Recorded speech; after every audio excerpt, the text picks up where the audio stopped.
Anthony was returning home from important negotiations. His business class car was driving confidently along the road. Meanwhile, the businessman was looking out the window and thinking about the events of the past day. The deal with foreign partners, on which he had so counted on, had almost failed. The French partners had decided at the last minute to drastically change the terms. The French partners decided at the last minute to abruptly change the terms of the agreement between them and demanded a percentage of profits twice the amount they had originally agreed on. Anthony had barely managed to settle the matter, and in fact he had just bought himself a little more time before he would actually have to give a final answer. Anthony stood at the traffic lights and involuntarily rubbed his face with his hands, as if he was trying to shake off all his worries and anxiety about the future of the company. To think about it, he was only 28, and he was already the head of a large media empire which had several branches in America and already 4 in other countries.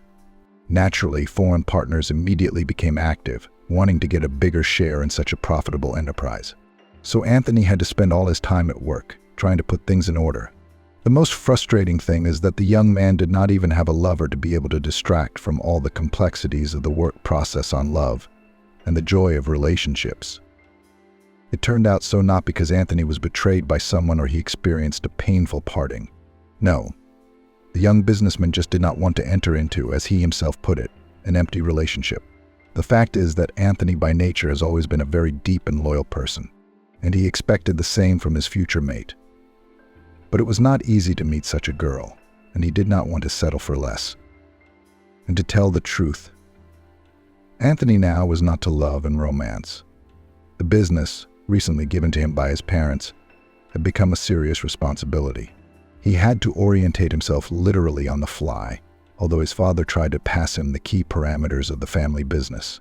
However, as soon as Anthony took on the job himself, he immediately realized that the company needed a global overhaul. Much of what Mr. William practiced in his business has simply become outdated and required a complete revision of the basic concept of management. And the conduct of all internal processes of the firm parents meanwhile constantly pressed Anthony, especially his mother, Mrs. Annie. She certainly wanted to marry her son in the near future, and to a girl from some very famous and high-ranking family. "Anthony, darling, are you sure you don't want to come with us to the golf club this weekend?" Mrs. Annie asked meaningfully. "The Cooper couple and their daughter will be there.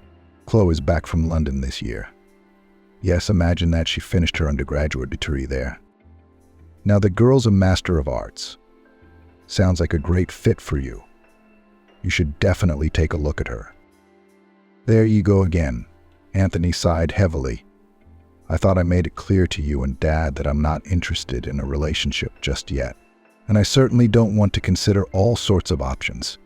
You know I'm going to marry like a normal person. For love. And to someone of my own choosing."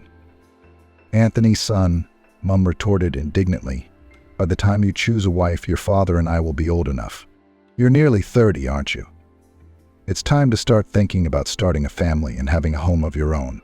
I realize you don't have much time. You're busy with the company, but we want to make it easy for you. Trust me, you can rely on your mum. I'll pick you a girl from the best family." "Mom." I said no. Anthony exclaimed, feeling irritation coming on. "You don't need to get involved in arranging my life. I can handle it just fine on my own."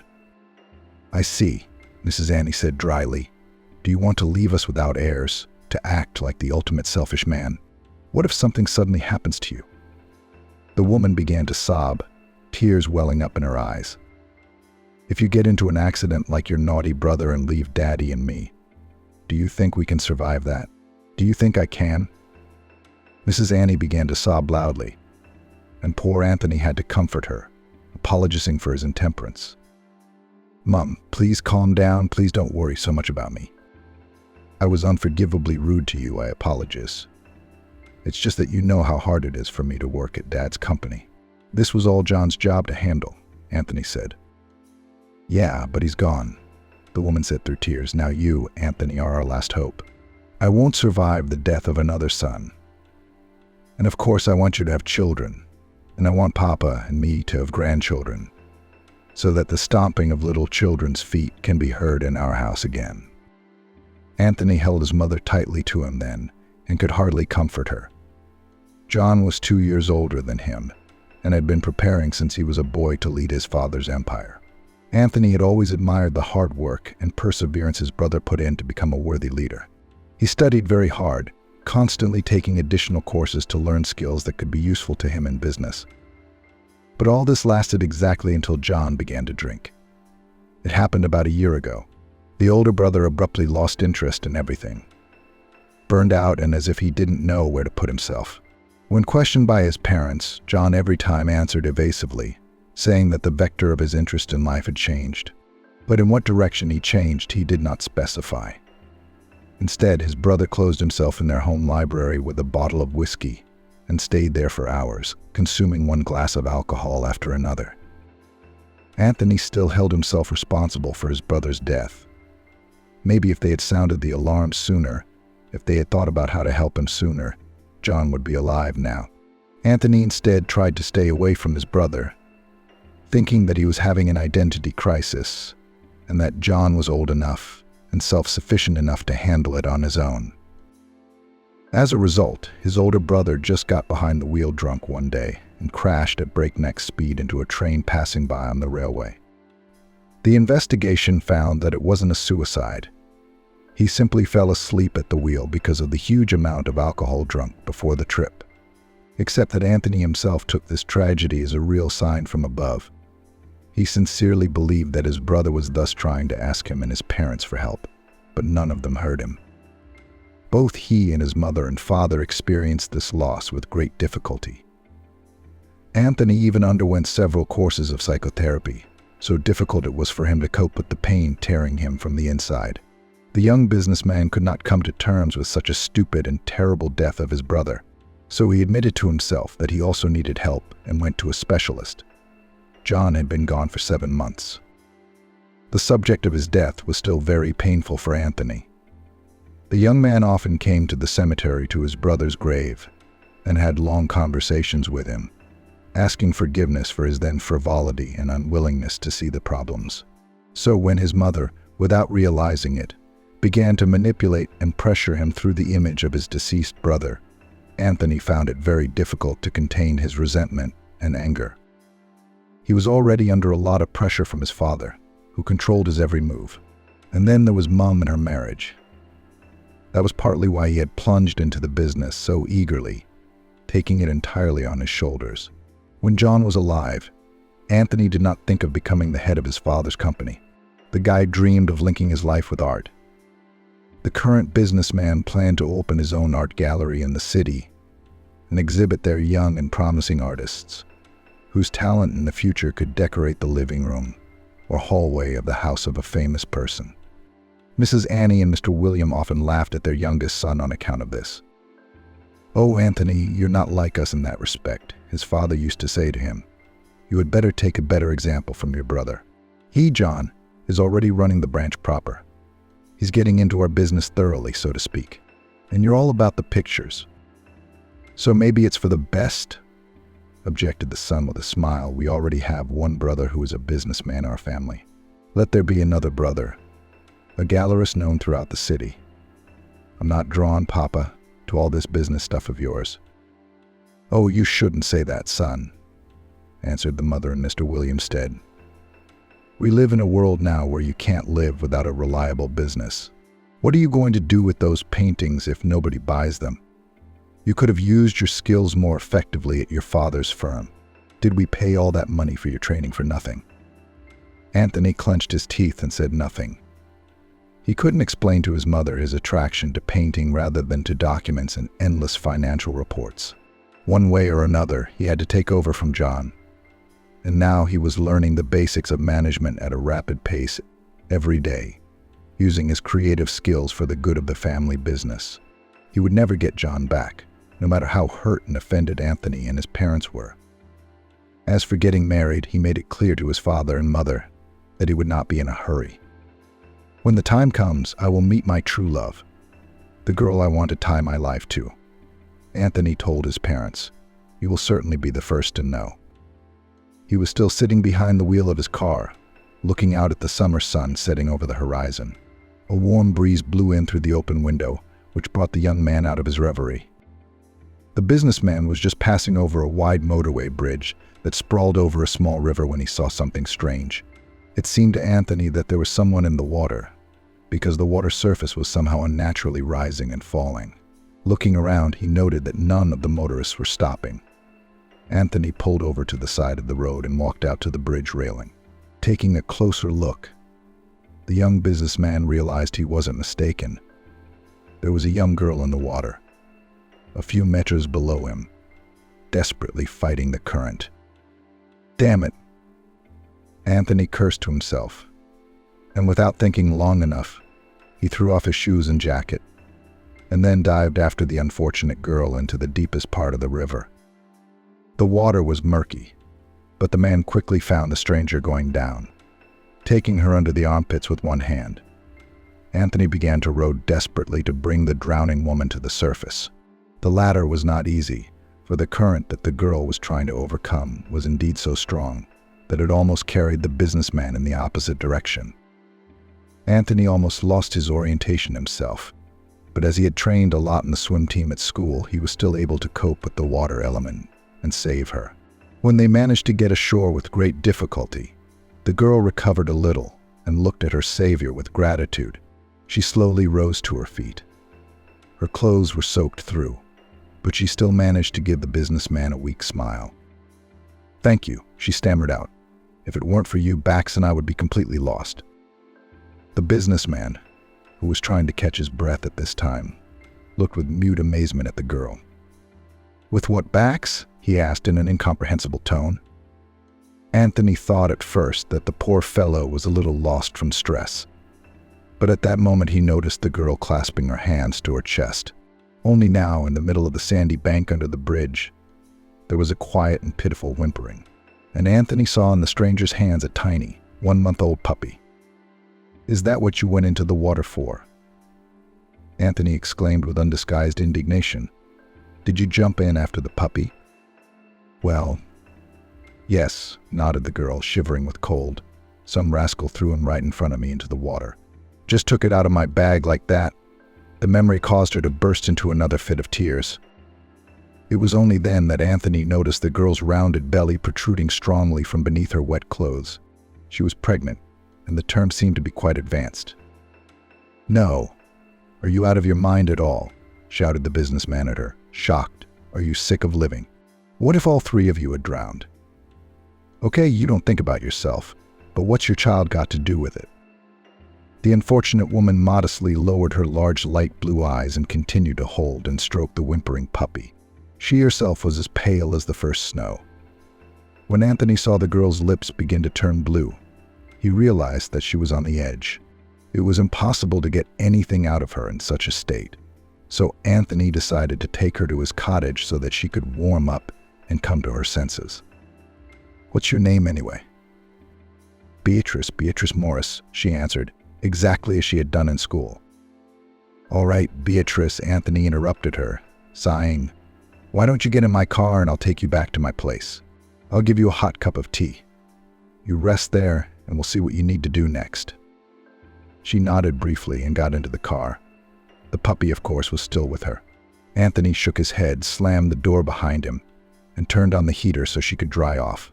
Even though it was summer, but after the water and even pregnant, extra warmth would not hurt.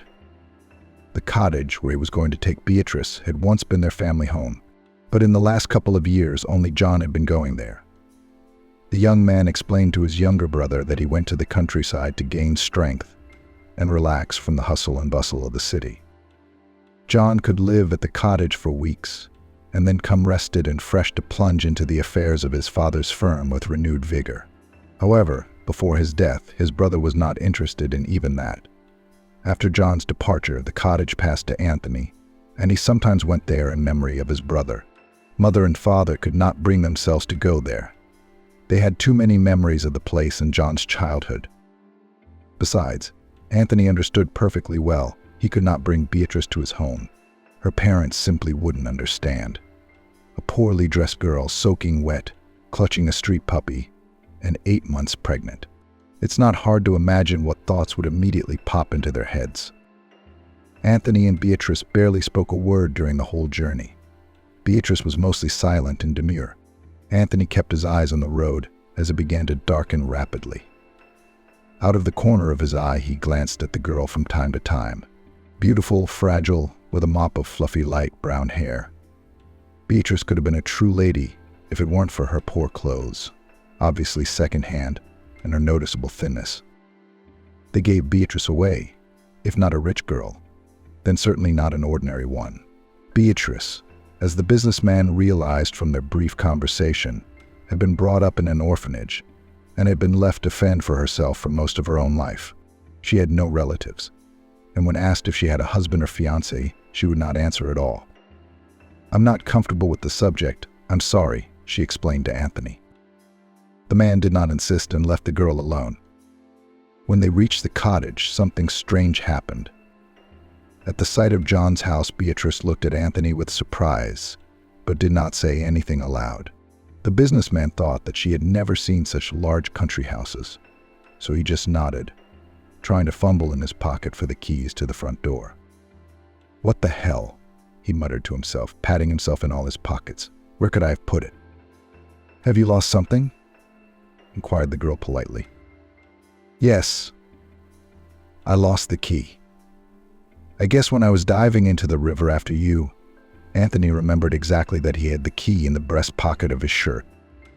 He always carried it there in case he needed to stop by the cottage. Finally, he shook his head dejectedly. "It can't be helped.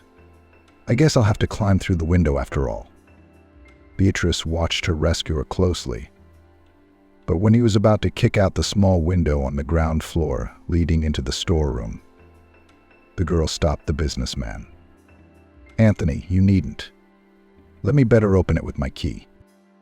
Then Beatrice put the puppy on the opposite shoulder. He only squeaked in his sleep, and pulled out of her pocket a thin cord, on which was exactly the same key as the owner of the house. It was not a duplicate or a hastily made fake. Anthony could have sworn that the key was a genuine one. Beatrice turned it in the keyhole exactly 3 times, and then there was a distinctive click, and the door opened. "What is this?" Anthony recoiled from her in shock. "Where did you get that key from?" Beatrice looked at him completely calmly, then uttered, "Anthony, you just don't worry. Let us have tea with you and I'll tell you all about it." "I should like that very much," he replied gravely. Half an hour later, when the young people had brewed hot, fragrant herbal tea in their mugs, Beatrice confided, "Anthony, the thing is, I was John's fiancé before he died." "What?" The man couldn't contain his emotions. "How so? Why haven't we heard anything about you then?" The girl only grinned bitterly. "I was as poor as a church mouse. Can't you tell from me?" John was afraid of the family's reaction, yours and your parents'. He said you were very protective of your reputation in the community. Who wants a daughter-in-law who lives virtually below the poverty line? It took Anthony a few seconds to realize what he had heard. Wait a minute. How did you meet him?" he asked. "John met me by chance and saved me," the girl explained, sighing. "I was standing outside the metro then, begging for alms, because nobody wanted to hire me. I couldn't even get a job as a cleaner." Beatrice stroked her backs, whom they had thoughtfully bought a carton of milk. The puppy was now sleeping peacefully on the mat, having drunk plenty of it. "Some majors started harassing me. They wanted to take me away in their car somewhere. Obviously, when you have money, breaking the law is no problem." Beatrice's hands trembled at the memory of that day. And then John showed up. He ran out of nowhere and dispersed those bastards. That's how we met. We met at my flat. We loved each other very much. "And how long were you two together?" Anthony asked in amazement. "Almost a year," she replied, looking him straight in the eye. From that look, Anthony realized that Beatrice was not lying. She really was his brother's fiancée. So much for saving the girl with the puppy. "John wanted to marry me, but he was afraid to tell my father about me. He thought he would disinherit him out of anger," Beatrice explained confusedly. At that moment, Anthony noticed how much she began to worry and clasped her own fingers. "Calm down, please," Anthony asked her quietly and covered her hand with his. Tell me, did you know about my brother's addiction to alcohol? Beatrice endured a long, questioning look from the businessman, after which tears glistened in her eyes. Yes, but I really tried to stop him, the girl uttered, weeping.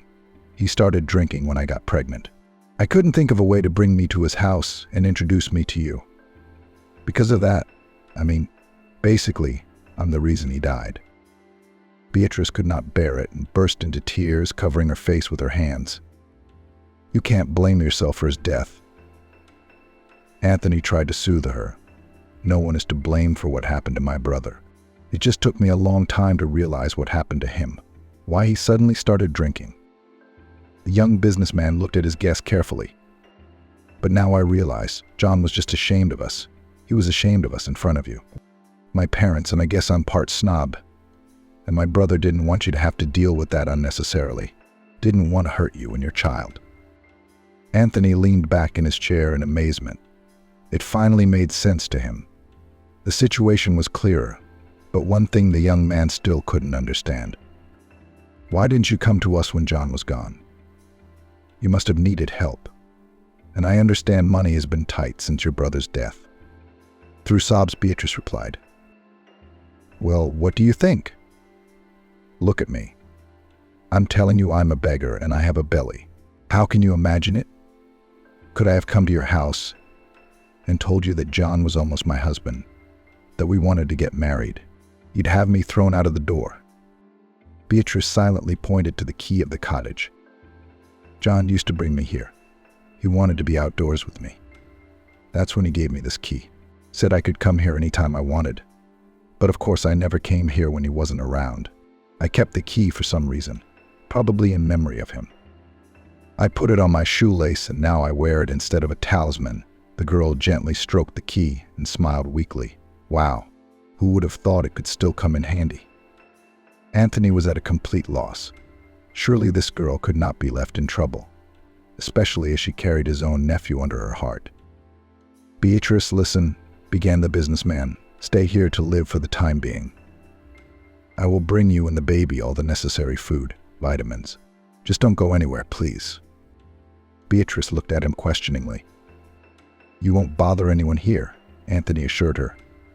I won't say anything to my parents just yet. They're not coming here themselves.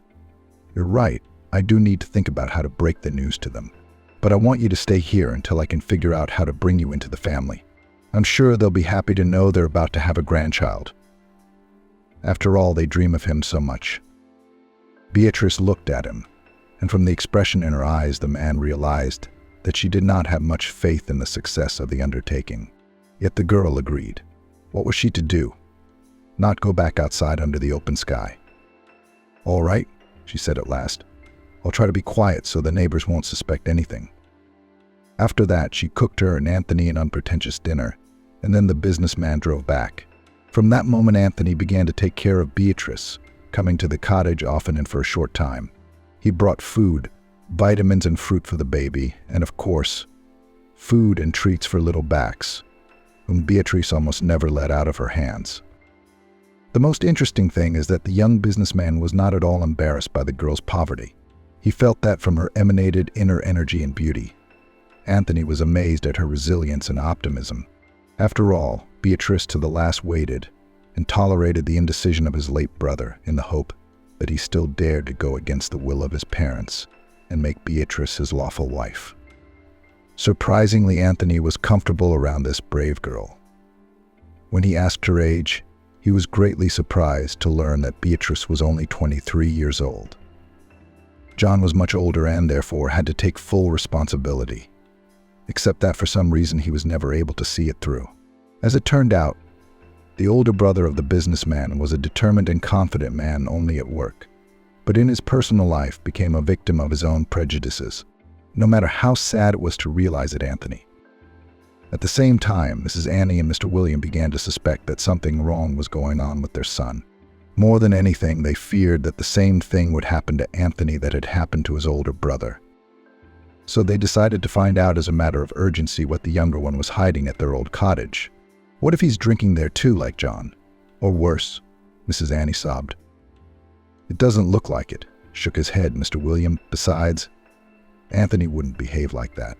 He's even consulted a psychologist on the subject. He hasn't been able to stand the spirit of alcohol since his brother's death. There's no telling what might be the matter, exclaimed the wife. He doesn't drink today, and tomorrow John used to go there just the same. And what? No, let's go. My heart tells me we're in for a nasty surprise. That's said and done. Having once again followed their son, the parents went to the cottage at the moment when Anthony had already left Beatrice and the puppy. Upon reaching the place, the rich people witnessed a very strange and incomprehensible for them picture. A pregnant girl, very similar to a beggar, sat on the porch and chewed an apple. In addition, there was a flea-ridden puppy at her feet. Very interesting. Speaking from the shadows, Mrs. Annie said, "And what on earth are we doing here? In someone else's house?" And Anthony's mother's voice was quiet, but it was the calm before the storm. With each successive word, the thunder in her intonation grew higher and higher, and threatened to become a shriek. "Why is some beggar sleeping in my house? Who gave you the keys? Confess at once, you sly creature." Mrs. Annie's eyes blazed with righteous anger, and here not even Mr. William could stop her.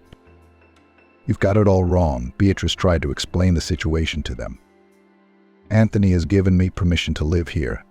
I am pregnant by your eldest son, John." Beatrice's voice trembled, but she found the strength to tell the truth as it was. However, Mrs. Annie's face contorted into a grimace of terrible anger. "What? What dare you say, you bitch? How dare you bring my boy into your fornication? John would never get mixed up with a pauper like you. You have no conscience." Annie, what are you getting so excited about?" The old businessman tried to placate his wife. "Young lady, you must really be better off leaving this house." The man looked expressively at Beatrice.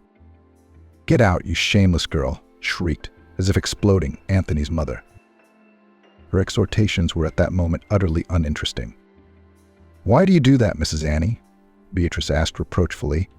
"I did love your son. I miss him very much, just as much as you do." "Out," shouted Mrs. Annie with all her might, so that the common people in the neighboring houses willy-nilly woke up and turned on the lights. Scandals were rare in their sleepy village, and at the country house of such rich people as the Harrisons.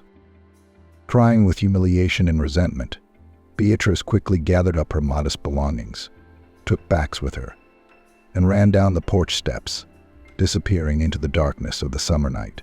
This was not the attitude she had expected to receive. So her dear John was right. He did have incredibly prejudiced parents.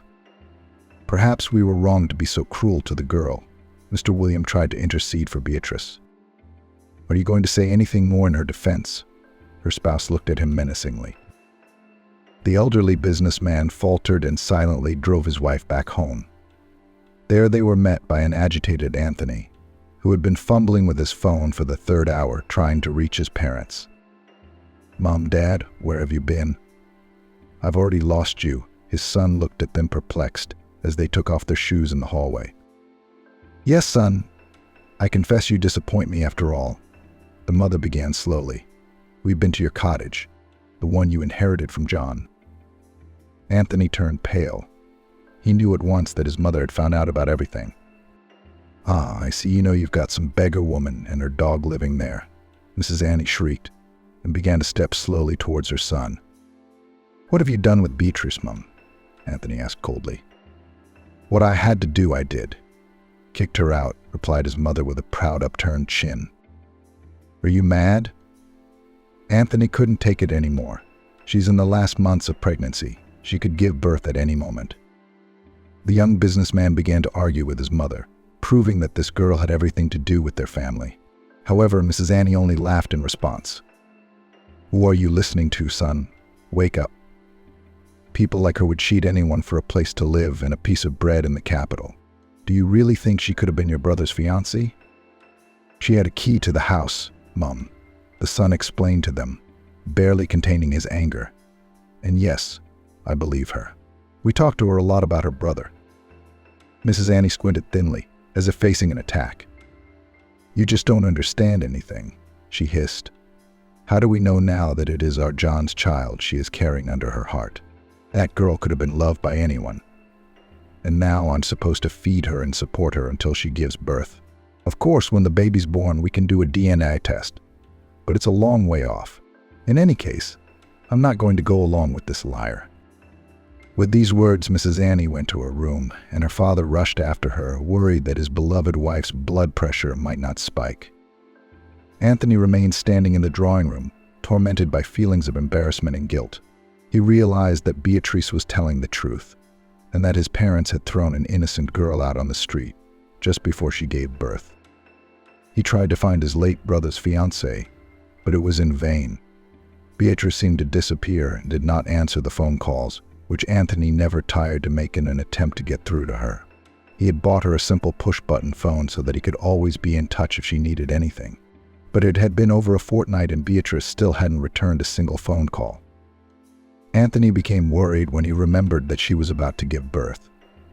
After calling several maternity hospitals, the young businessman found the one where Beatrice was lying and hurried there at once. In the waiting room, Anthony called himself her fiancé in front of the doctors, all in order to get to her room. "I warn you, she's very weak right now," the doctor told him. "Your bride's fetus was very large. The woman in labor herself, on the other hand, is of rather frail build. Her pelvis is very narrow, so we had to do a cesarean. Beatrice lost a lot of blood, but luckily she and the baby are out of danger now."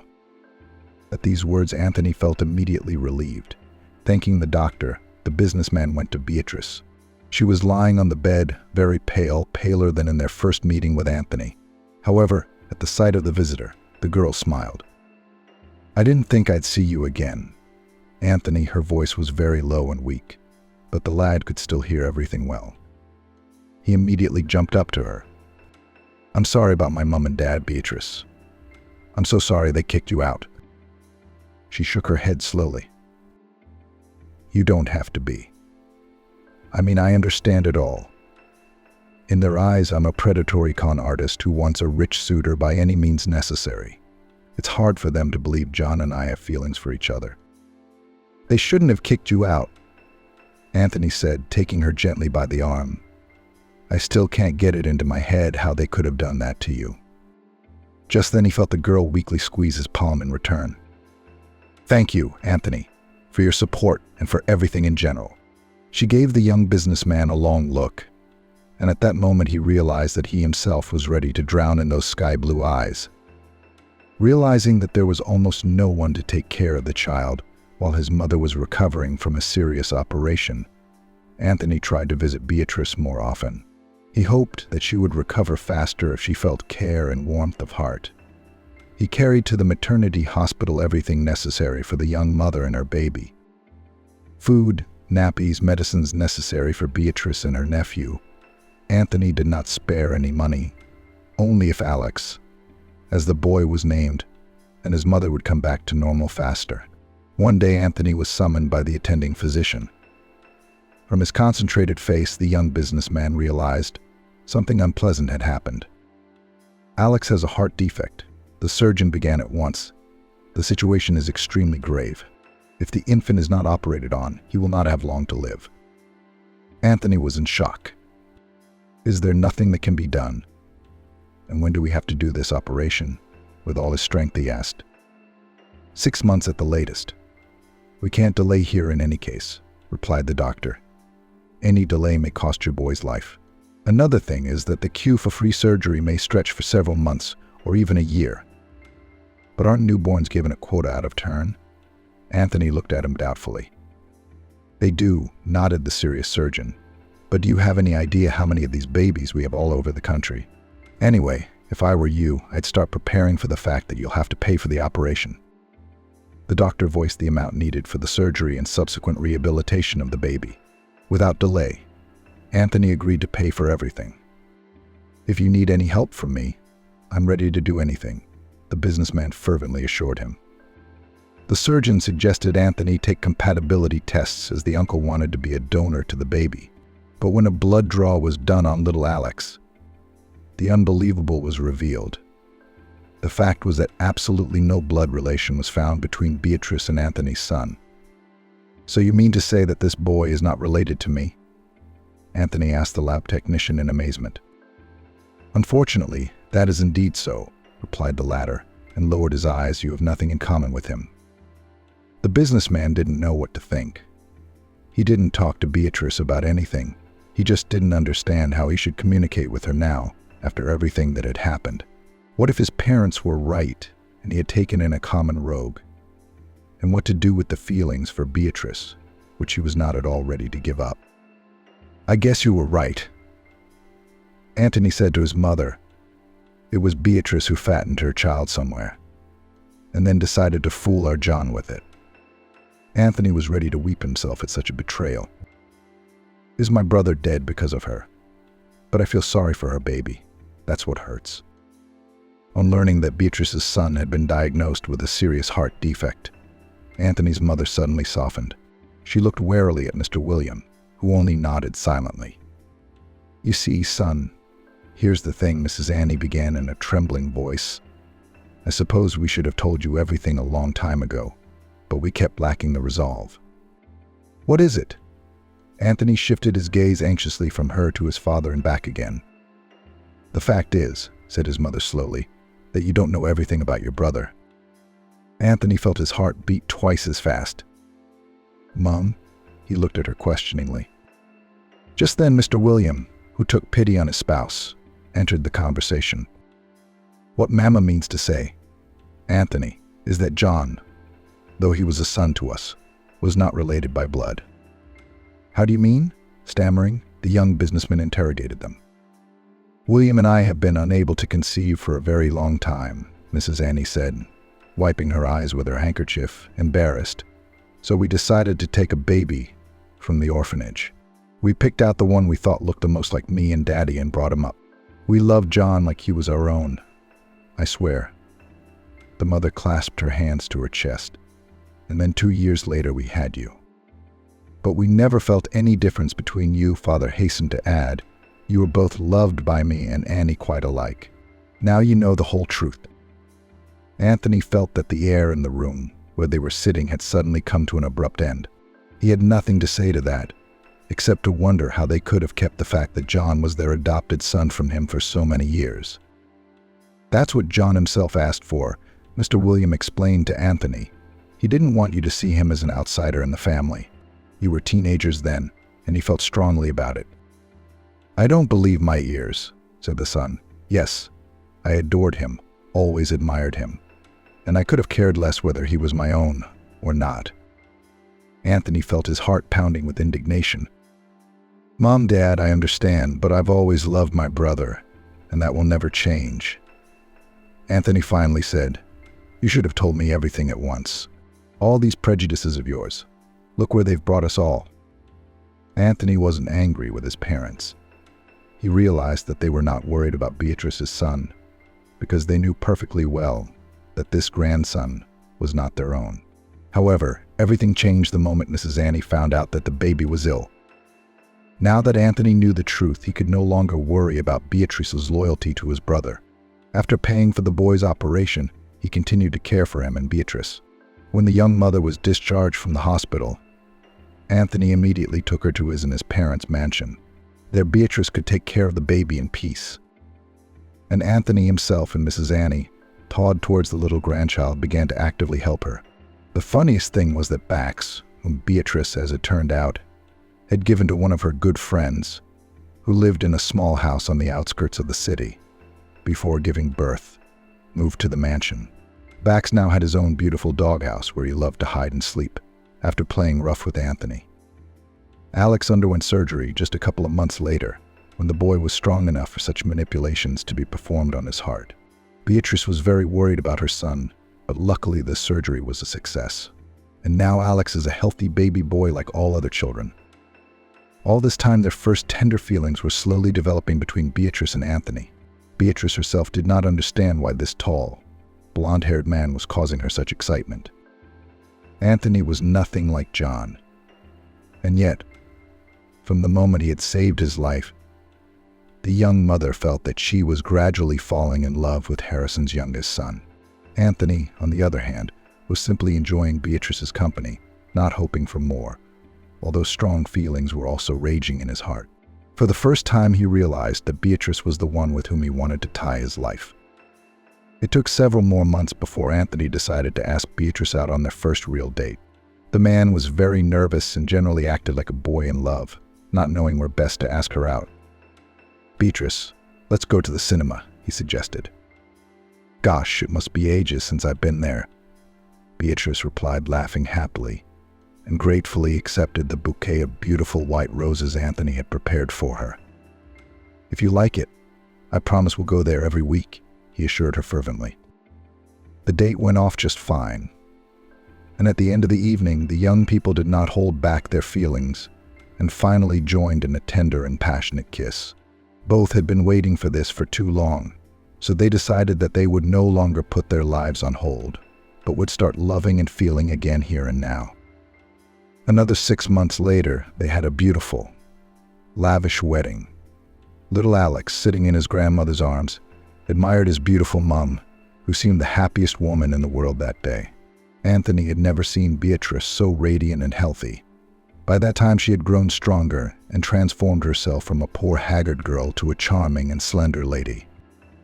Beatrice easily coped with the role of mistress of the house and at social gatherings, where she sometimes had to go with her husband. She looked and behaved so dignified that Anthony's parents were involuntarily proud of her. The latter circumstance was only strengthened when a strange event occurred a year later. It happened on Christmas Eve. Beatrice received a very unusual letter in which a certain couple Bleck asked her for a personal meeting. Beatrice knew that she had a lot of competitors in the business, and to go to unknown people alone could be very imprudent and dangerous. After telling her husband all about it, she asked him to go to the meeting with her. "Sure, we'll go to see them that same weekend," her husband calmly agreed. When they arrived at the most fashionable hotel in the city, they were met in the lobby and escorted to a deluxe room. There, a handsome older couple was already waiting for Beatrice and her husband. They greeted her with hugs and tears and immediately told her who she really was. "How can it be that you are my mom and dad?" Looking at them perplexed, the woman asked, "I grew up in an orphanage, and I don't remember anything at all until I was 5 years old." The elderly lady, whose name was Mrs. Sherrill, merely wiped tears from the corners of her eyes. "That's the thing, sweetheart. You lived with us until you were 3, she said, shaking her head. "We were the happiest family. We had such a wonderful business." And then they decided, Beatrice's father, Mr. Harry, added, "They tried to take away your business." Anthony asked concernedly. "That's right," replied the elderly businessman. "We owned a large jewelry factory. Among other things, we were in the business of making amber jewelry. You see, amber was truly a deadly stone at that time. Any business where it appeared automatically became dangerous. Unfortunately, we were so naive and thought as if we wouldn't be affected," the businesswoman continued. "We thought that the law would be on our side, that we would be protected. But in the end, we had to defend ourselves against the law," Mr. Harry finished for his wife with a bitter smile. "We had to flee, but it was very dangerous if we took Beatrice with us. So we decided to leave you here, entrusting you to Nanny. We didn't realize we would have to hide for so long." Beatrice looked at her parents sorrowfully. "Then why didn't you take me away?" "We couldn't find you," exclaimed her mother. "Nanny herself had to hide for a long time. The criminals tried in every possible way to get on our trail to take you away. They wanted to blackmail us with you," continued Mr. Harry. "That poor woman found no better way out than to give you to an orphanage," her husband finished with bitterness in his voice. "Your tracks were lost. And not only the bandits couldn't find you, but neither could we," Mrs. Sherrill said, touching her daughter's face with tenderness. "But now, if you'll let us, we'll at least observe your life from afar. After all, we only found out you were alive because of your wedding," she added. "When we saw your photos, we immediately realized it's you. The happy girl in the photo is our daughter. You're a carbon copy of me when you were young." Beatrice looked at her parents with love and understanding. "You don't need to watch me from afar. I want us to always be close to each other now," Beatrice pronounced. "I have missed so many happy years without you, and now I intend to make up for it." They embraced, and all four, including Anthony, shed many tears. Happiness, as it turned out later, Beatrice is the sole heiress of a huge and very rich jewelry house. The spouses of Bleck were able to keep a part of their business and now wanted to involve their only daughter in it. Beatrice, of course, agreed to become part of the business. But first she had to get the necessary education. Mrs. Annie, upon learning who her daughter-in-law really was delighted and assured her that she would help her with the baby while Beatrice received her training. After all, as it turned out, she and Anthony were of the same status, which meant that their family not only lost nothing, but gained a valuable asset in the form of Beatrice and her jewelry empire. God, if I had known my daughter had parents like that, I would never have said a word against her. The mother-in-law shook her head, chiding herself. Oh, Mom, you still have that drop of snobbery I told you about earlier, Anthony said with a slight chuckle as he folded the paper. Well, only if the very drop, his mother joked. But actually, I'm very glad Beatrice is going to be educated in the jewelry trade. Just imagine what the future holds for your children, she said dreamily and kissed Alex's silky hair. The most important thing, Mom, is that Beatrice has a good heart in the first place, Anthony replied. Claire looked apprehensively at the class she was about to be the new girl in. Her father had gotten a high appointment in this town. Like they weren't doing well in New York. No, he needed a springboard to advance his career. His old position had become too tight for his ambitions. Now they'd have to spend about 5 years here. Her arrival did not arouse much interest in her classmates. Well, a new girl came, that's fine. Everyone was talking animatedly about the summer vacation that had just ended. There were some remarks to her.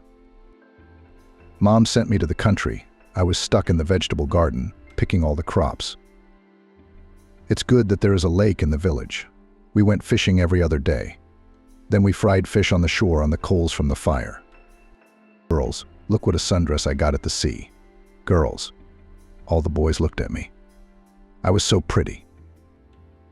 Near the window, 2 slightly funny bespectacled men, a girl and a guy, were talking to each other about the list of additional literature for extracurricular reading.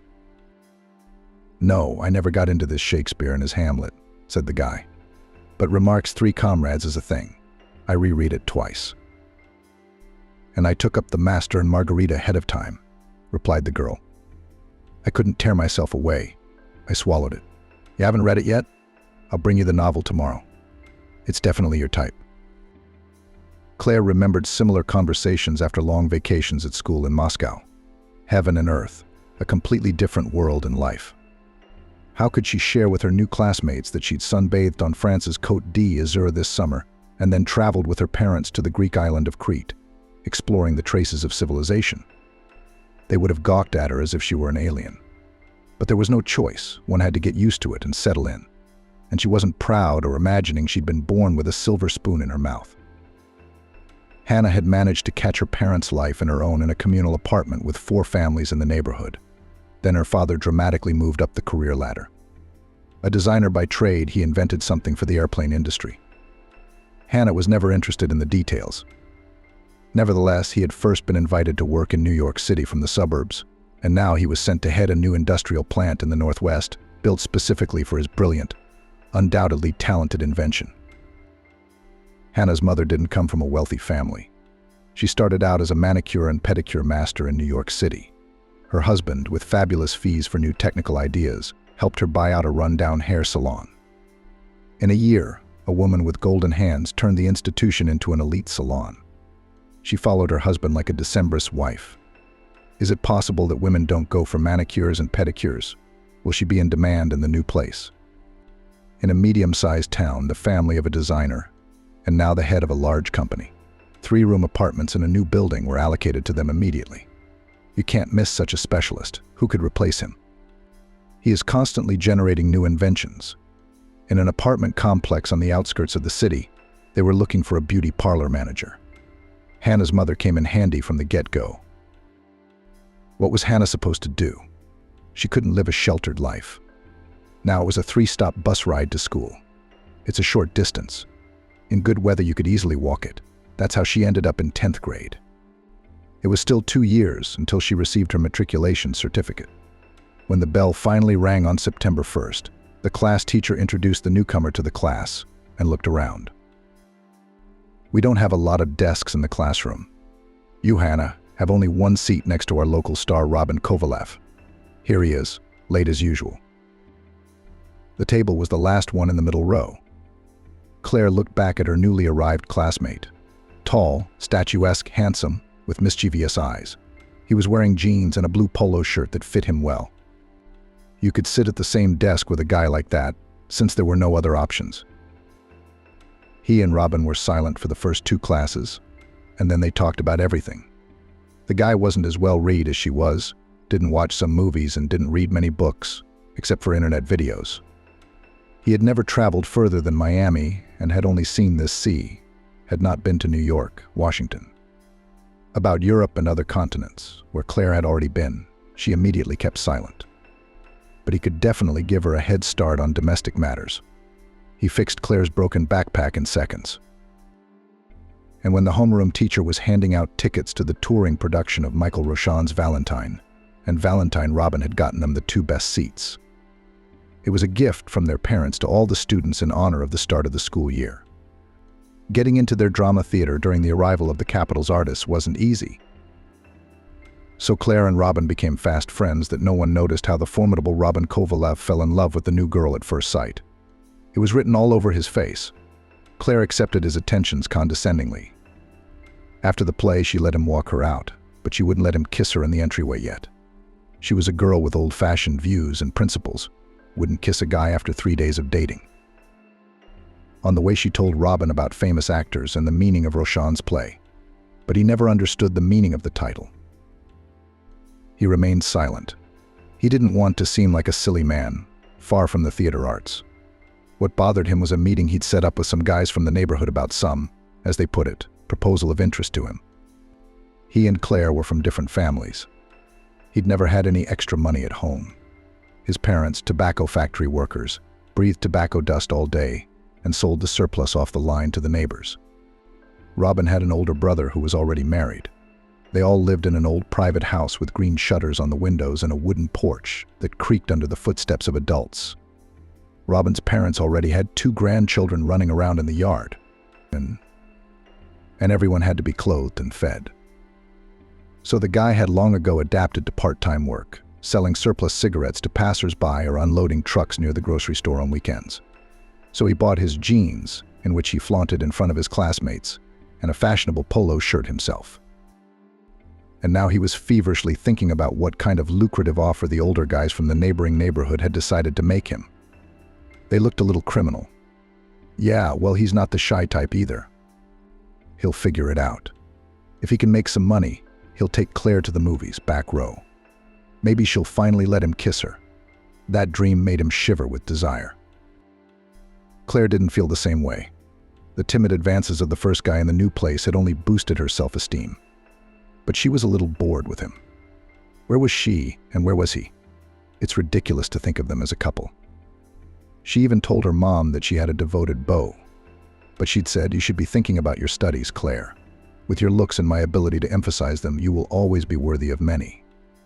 Claire smiled contentedly. The burning interest from a cute boy is still nice to me. Mommy, we'll see there. What's the best thing to use him for? At this moment, the cute guy was just approaching the meeting place with potential employers in the vacant lot. There was no fear. At stake was a date with Claire, for whom he was ready to get the moon out of the sky. There was one female among the silent crowd that soon surrounded him. Even though he loved his high school sweetheart, Robin was a little taken aback. At first, she was beautiful. Her loose hair swept down her formidable back in a wave of red, and her green eyes looked boldly at the dashing crowd of young men, not at all embarrassed by their formidable appearance. She was built like Aphrodite, brave like the warlike Athena, and made for love like the beautiful Venus. Robin wasn't very familiar with Greek and Roman mythology, but that was the image the young woman conjured up.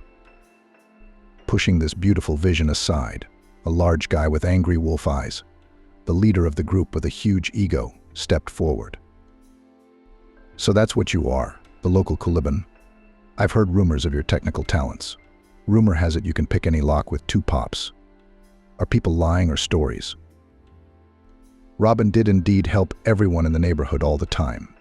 People would lose their keys to their apartment or garage, or something would get stuck or break, leaving the owners unable to use the mechanism. He'd come over, click a couple times, and everything would work like clockwork. Or at least it would open, allowing eager neighbors to enter. "It's not much of a science," the big guy said.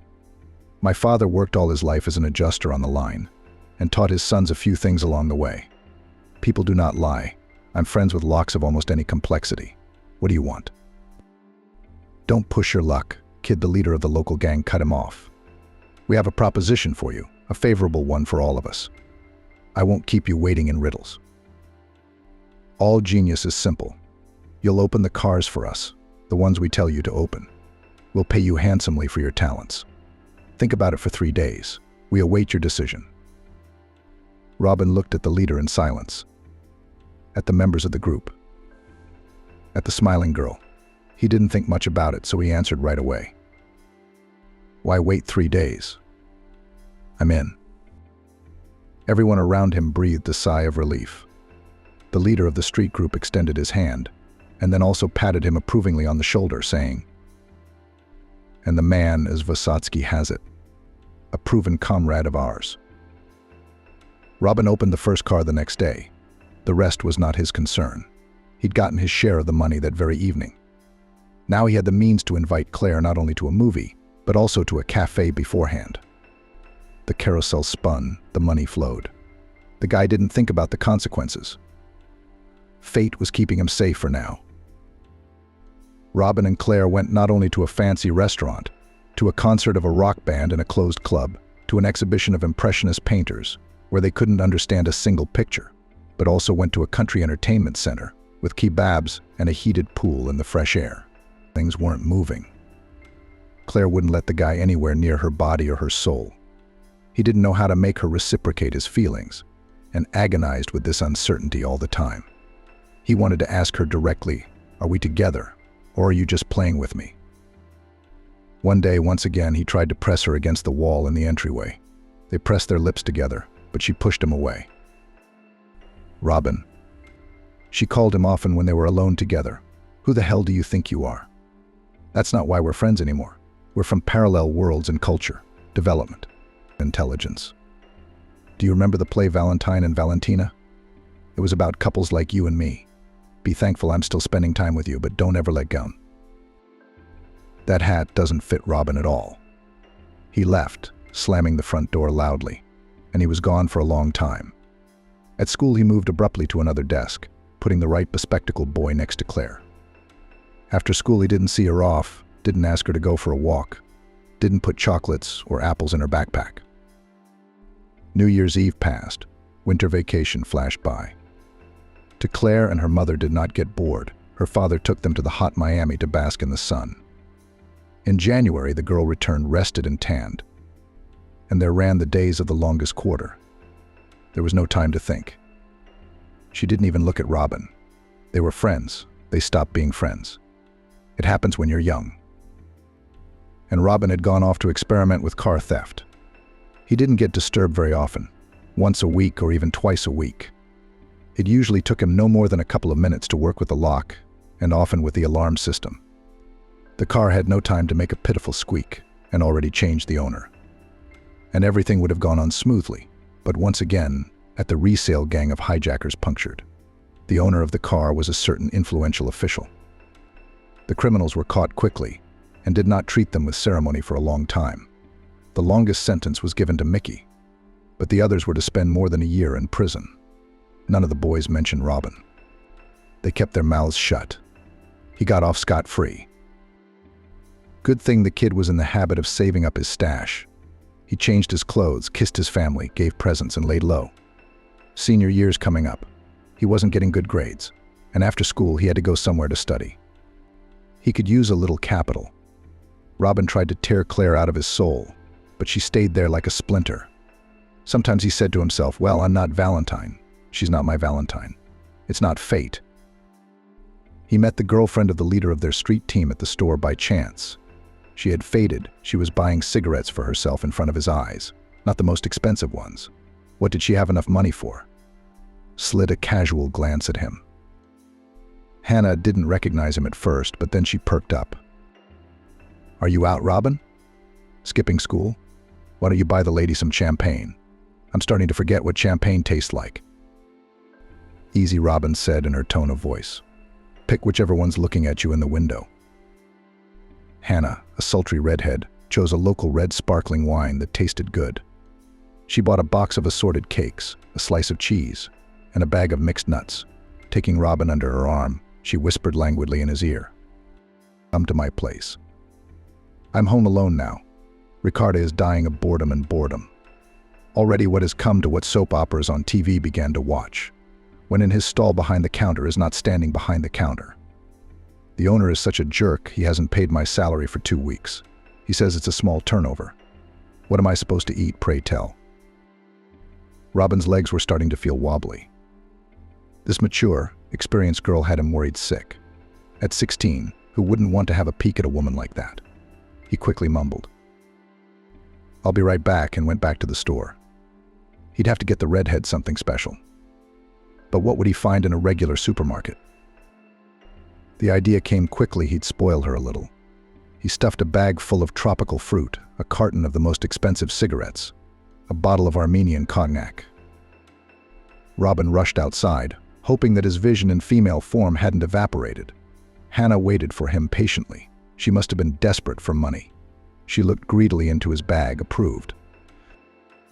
You're a good-looking boy, and looks quite nice, and you are a friend of the head. Come here. We're announcing an after-hours party tonight. Call your parents and tell them you're staying at a friend's house. I like to take long walks. Take my time. Robin's feet hit the ground when she said that. He had texted something on the phone to his parents that he would be unloading cars all night and then spending the night at a buddy's place near the mall. His parents haven't controlled his personal life in a long time. He goes to school, doesn't skip class. That's good enough. Moreover, it's a day off Sunday. No need to go to school tomorrow. Let the boy have fun as he wants. It's a young thing, fun, no need for money, and they don't have a penny to spare. Hannah didn't live in the palace Robin had imagined. It was an old, shabby, 2-story house. It had clearly been built a long time ago. The entryway smelled, as usual, of sauerkraut and a little bit of cats and mice. A couple of stray cats were just warming themselves near the radiator on a thin cardboard. I'm so sick of you two, Hannah kicked one of them angrily. In another time, Robin would have stood up for these stray animals, but now he remained fearfully silent. This woman was leading him into an unknown world. He was afraid of spoiling the romance of the imminent moment. As promised, Hannah's celebration of their meeting was very leisurely. She asked him to open both champagne and cognac, but she mixed them together in tall, thin glasses, squeezed juice from large oranges, cut up fruit, enjoyed nuts and elite cheese. Then she suddenly announced to Robin that she was hot and had to change right in her room, and she didn't think to leave for the bathroom. The experienced Amazon and the young tough guy made a great duo. The rest of the winter flashed by. In an instant, Robin was running to his goddess like a faithful knight, henchman, servant. The stash had long since been retrieved from its hiding place. Hannah's appetite had grown by leaps and bounds. His supplies were no longer enough for new boots or pearl earrings. It was a strange affair, no matter how you looked at it. Robin was ready to become her slave. Every time he was with her, it was as if he were dying and being reborn from the thrill of sensuality. He was jealous of Mickey, who was now in jail, painting pictures of her with him. Thoughts of Claire vanished from Robin's mind almost without a trace. So she sometimes briefly resurfaced in Robin's mind, along with the urge to say, "You should see what a gorgeous woman I have in my arms right now. You're no match for me, and you kept calling me Mr. Poor man, smoking all the time. We're not a couple." Claire went to school pensive. At home, her father's company wasn't good. Somewhere up there was a change of leadership. Directives came one after the other, and they were all kind of silly, like commands: stop there, come here. These constant swings were undermining the company from the inside. Claire's father kept saying he was going to quit the whole thing. He wasn't a boy to be bullied like that. The women in the family had thought he was joking at first, relieving the tension by yelling at them both. But his character was deteriorating before their eyes. In the clinic, where the woman, frightened by such actions, went, the psychotherapist nodded understandingly. This is a midlife crisis, which fell for a man at a difficult time in his professional life. If you want to save him from an early stroke or heart attack, it is better to let him uncompromisingly quit than to suffer another humiliation from his bosses. That same evening, a major family conversation took place in their home.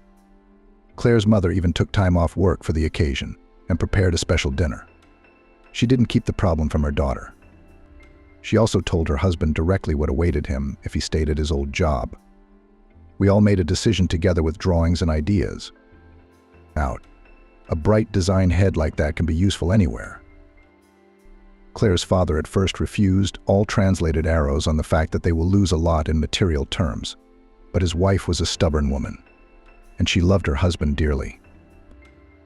We need you alive and well, and we'll earn the rest with a stranger. We'll do it.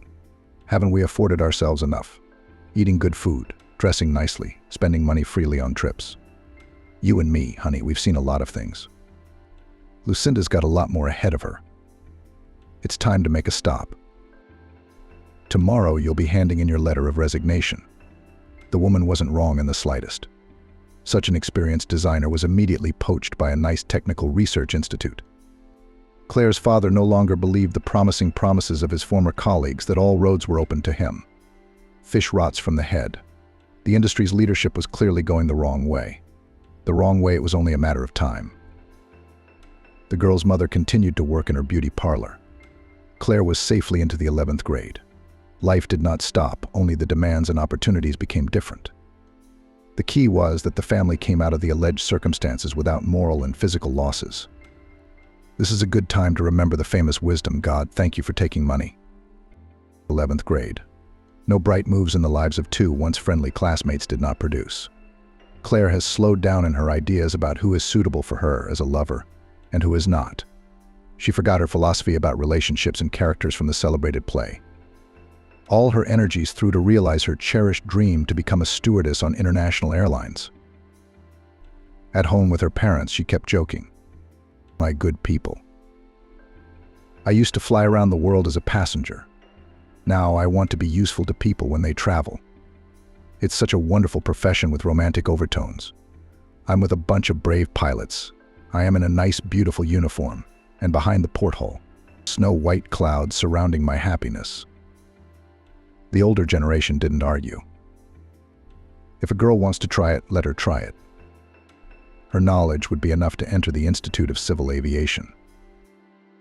Robin did what he could to fulfill Hannah's needs. It would have been foolish to give up her schooling, and there wasn't enough money from the loader's salary to cover her whims. One spring day, when he was about to take his final exams at school, he fell asleep during a counseling session. And it was none other than Claire who helped him out. Robin, wake up. Wake up. She poked him in the side, shielding him from the evil history teacher with her body. If our evil teacher sees you like this, you're in trouble. She'll give you a failing grade on your final exam. She'll do it. The boy opened his eyes tiredly and stared at Claire understandingly. Yesterday his beloved had given him a condition: either he would take her to the sea in the summer, or she would find a new sponsor. For the first time he suddenly realized that he was deadly, unbearably, rigidly tired. Even his young body could no longer withstand these fierce physical exertions, when he took the heaviest loads with double payment and tore himself from the last strength. They walked out of the school together. Robin, clueless, tried to follow Claire to her house. She asked him to come over, and he didn't have the strength to refuse. While she put the kettle on and searched the fridge for something tasty, the boy fell asleep in the living room on the soft corner sofa. She didn't bother to wake him up. He had once tried so hard to please her, wooing her, pampering her, giving her a sea of his attention. Well, he can't sleep properly in my house.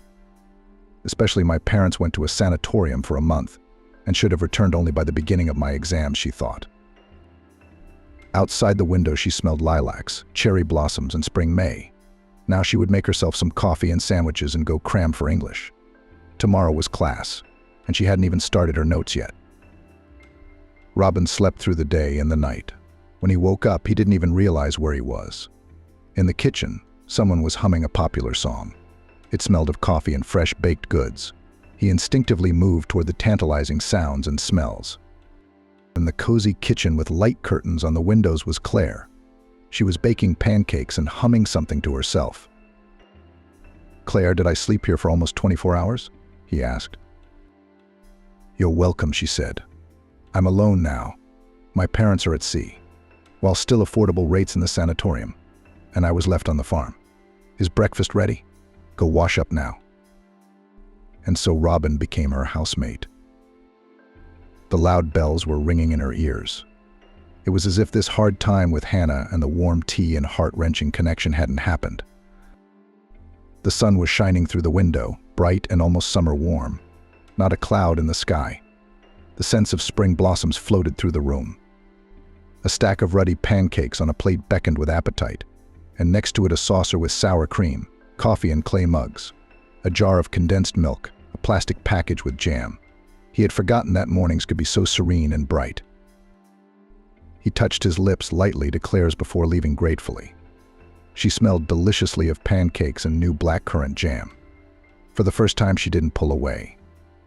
As he said goodbye, he suddenly thought, she's all grown up now, or I'm no longer disgusting, unnecessary, inappropriate for her. He walked to Hannah's house with a heavy heart, urged on by her. The required amount of money he had never been able to earn.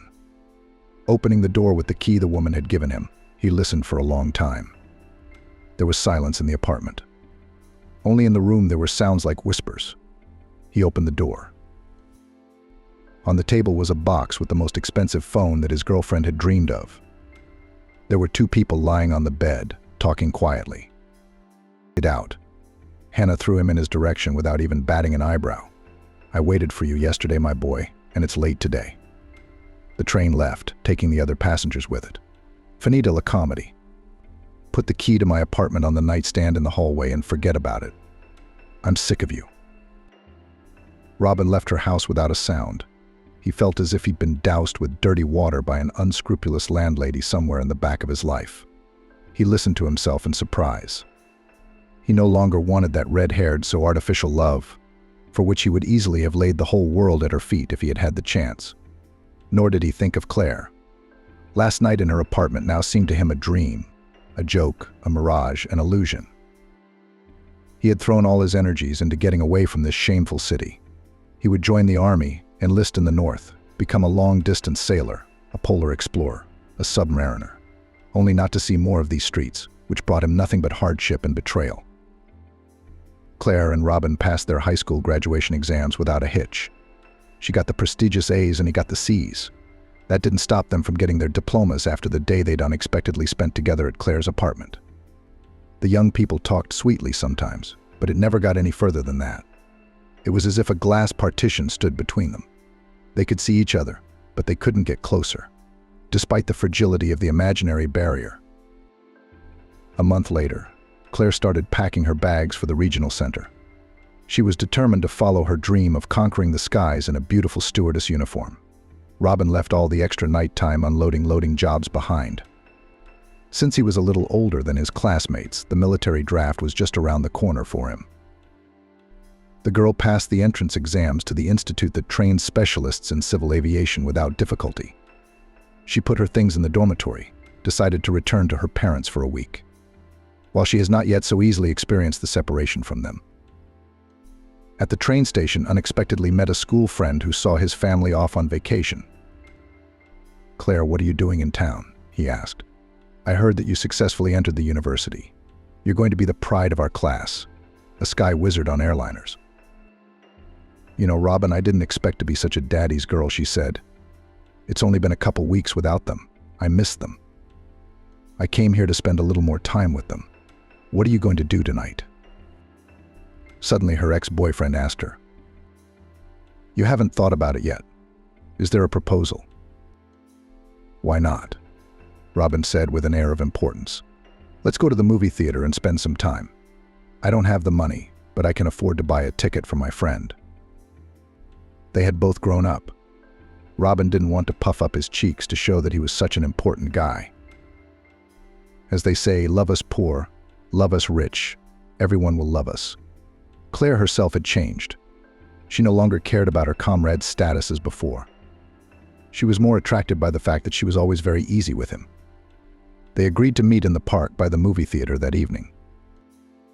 Robin didn't take the last row of tickets, so that he could be with his girlfriend in the dark seclusion, who had Hannah helped him get close to.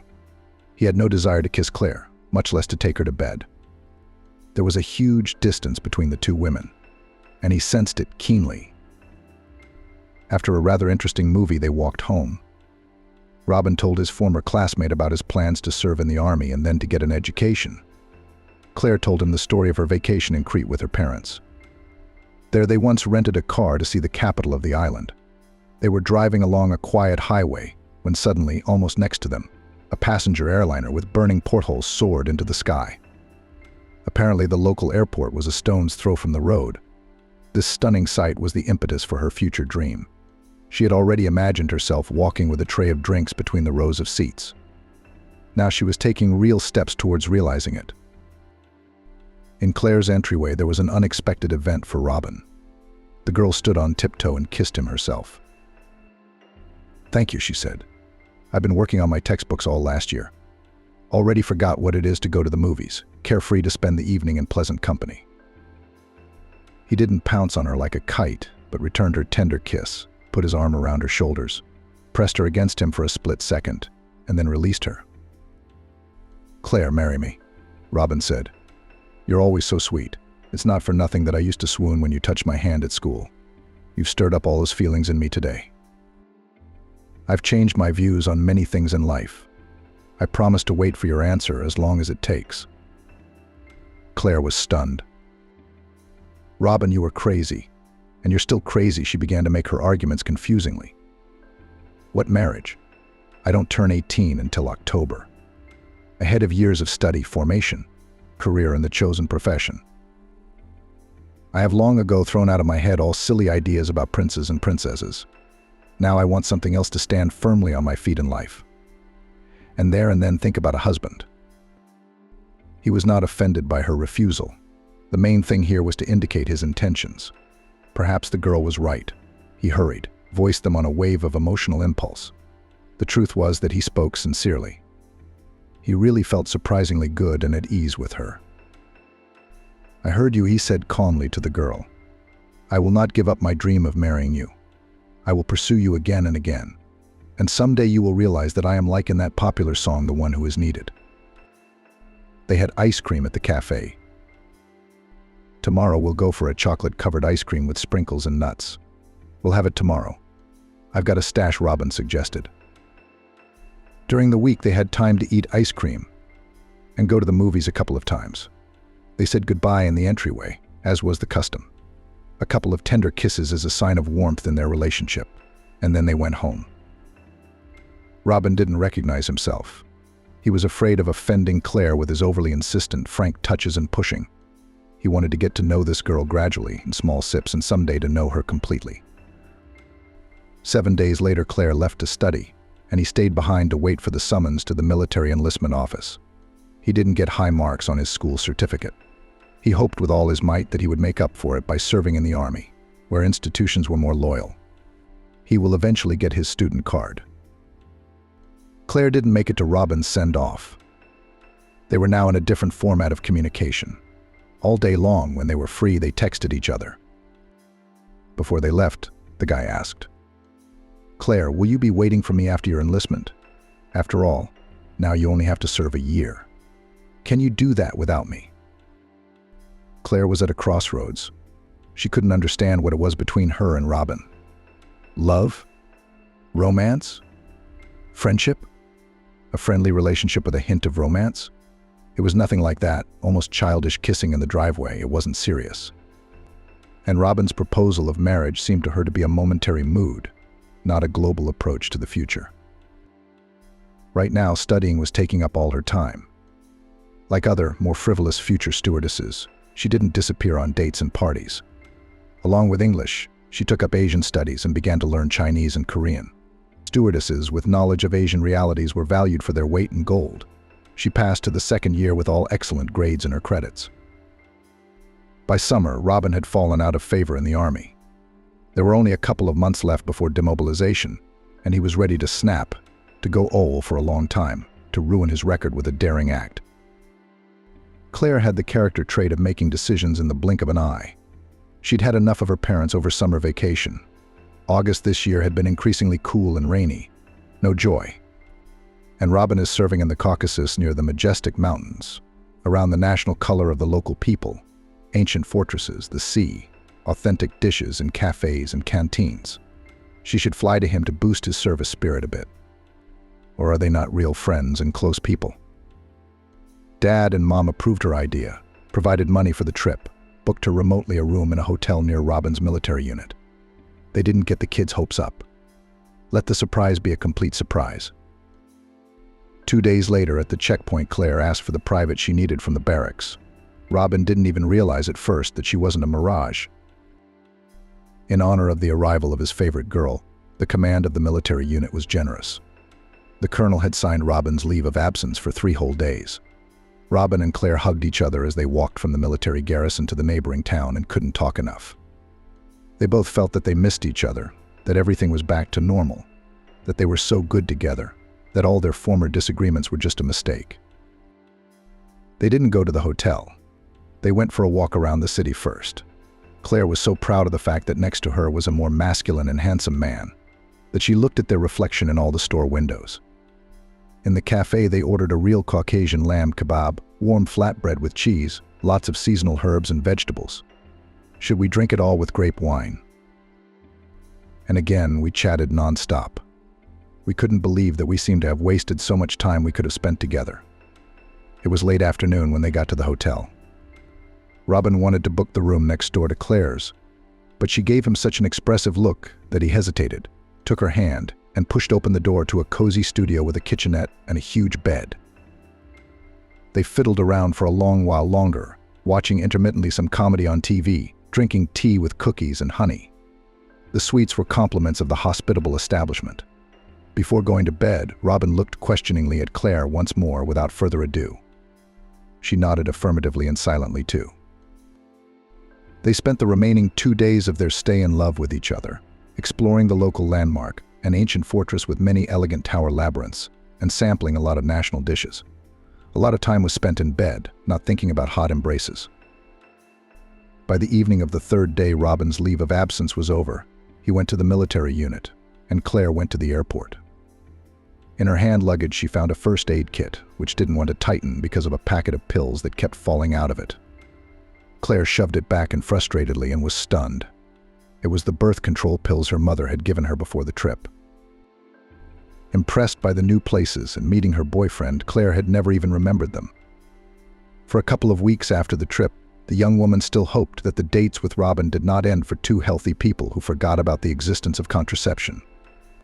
The logical outcome, alas, was that she began to vomit so persistently. The reaction to the smells of food was so strong that here even to the antenatal clinic could not be rushed. Even the gestational age she'd calculated with an accuracy of plus or minus 2 days. And she told Robin the news at once, so he didn't have to beat around the bush. He replied that he was happy, that he would be home soon, and that they would get married right away. They were married when she was 4 months pregnant. It was decided that she would pass the winter session and immediately go on sabbatical. The birth of a baby was more important than any dream of a brilliant career as a flight attendant. And while they rented a small apartment in the regional center, Robin got a temporary job in a car service. The parents also helped the young family waiting for a child. Their son Cameron was born to them as a healthy little boy. While the inexperienced mom everything fell out of hand, the newlyweds moved in with her parents. Where is it seen that the mother did not help her daughter in such a difficult moment? For a whole year, it was all about Cameron. Robin would come home from his job, which he'd quickly found here, and take turns walking with his grandfather in the stroller. Anyone who's raised a baby with love knows how much care and trouble it is. Everyone tried to please Cameron in the sense that he would remain as healthy and strong as ever.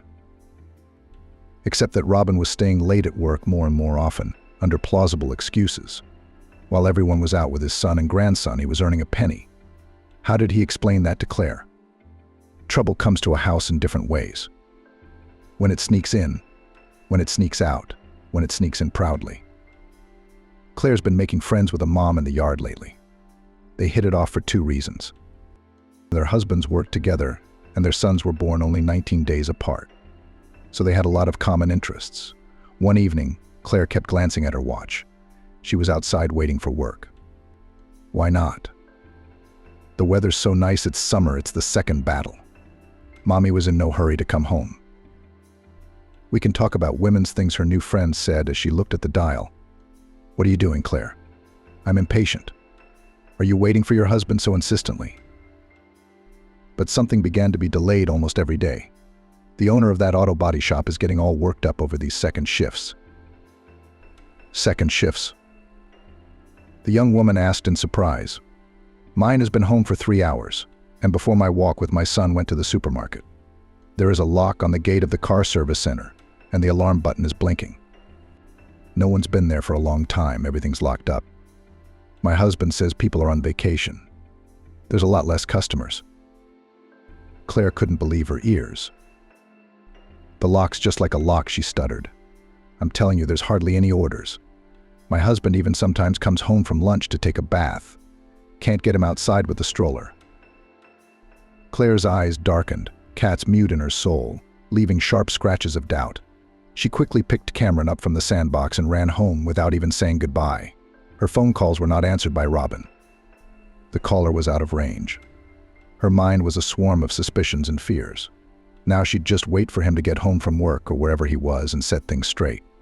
Robin didn't come home that night. I spent the night without sleep.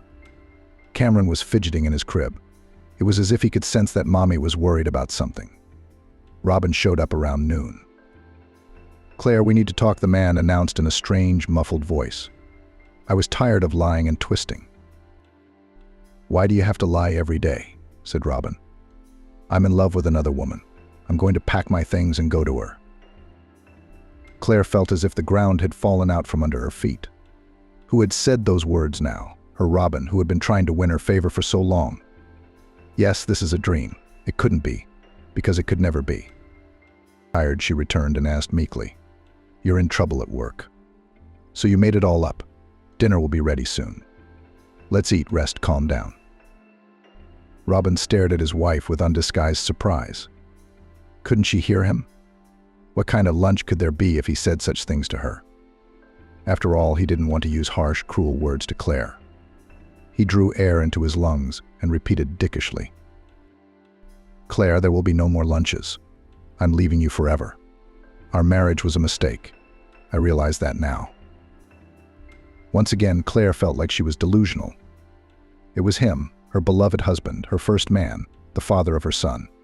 She looked around helplessly for some moral support. Her legs shook, her eyes swam before her eyes. Was her world going to collapse so suddenly on nothing? What other beloved woman was Robin talking about? Tears sprang from her eyes. She made an effort and rushed to her love's defense for the third time. "Robin, what's the story?" "You're telling me a story? Look at me. It's me, you're Claire. And you're my bestie.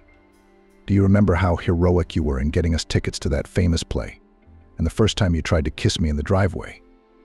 And I kept resisting. She didn't know what facts from their shared past she could bring to his argument. He can't leave me. It's nothing. A mistake, temporary oblivion. Even if he does have a crush on someone, they'll get over it together, and he'll be back in the family." But Robin looked at her with empty, cold eyes. He pushed away her attempt to hug him. He moved determinedly into the hallway where their large family suitcase was stored on the mezzanine. Then suddenly he gritted his teeth angrily. "How to live I am bored with my dull, gray love, with the eternal nagging for correctness. I'm already sick of you. Not a drop of fire, fantasy, desire to somehow diversify our relationship.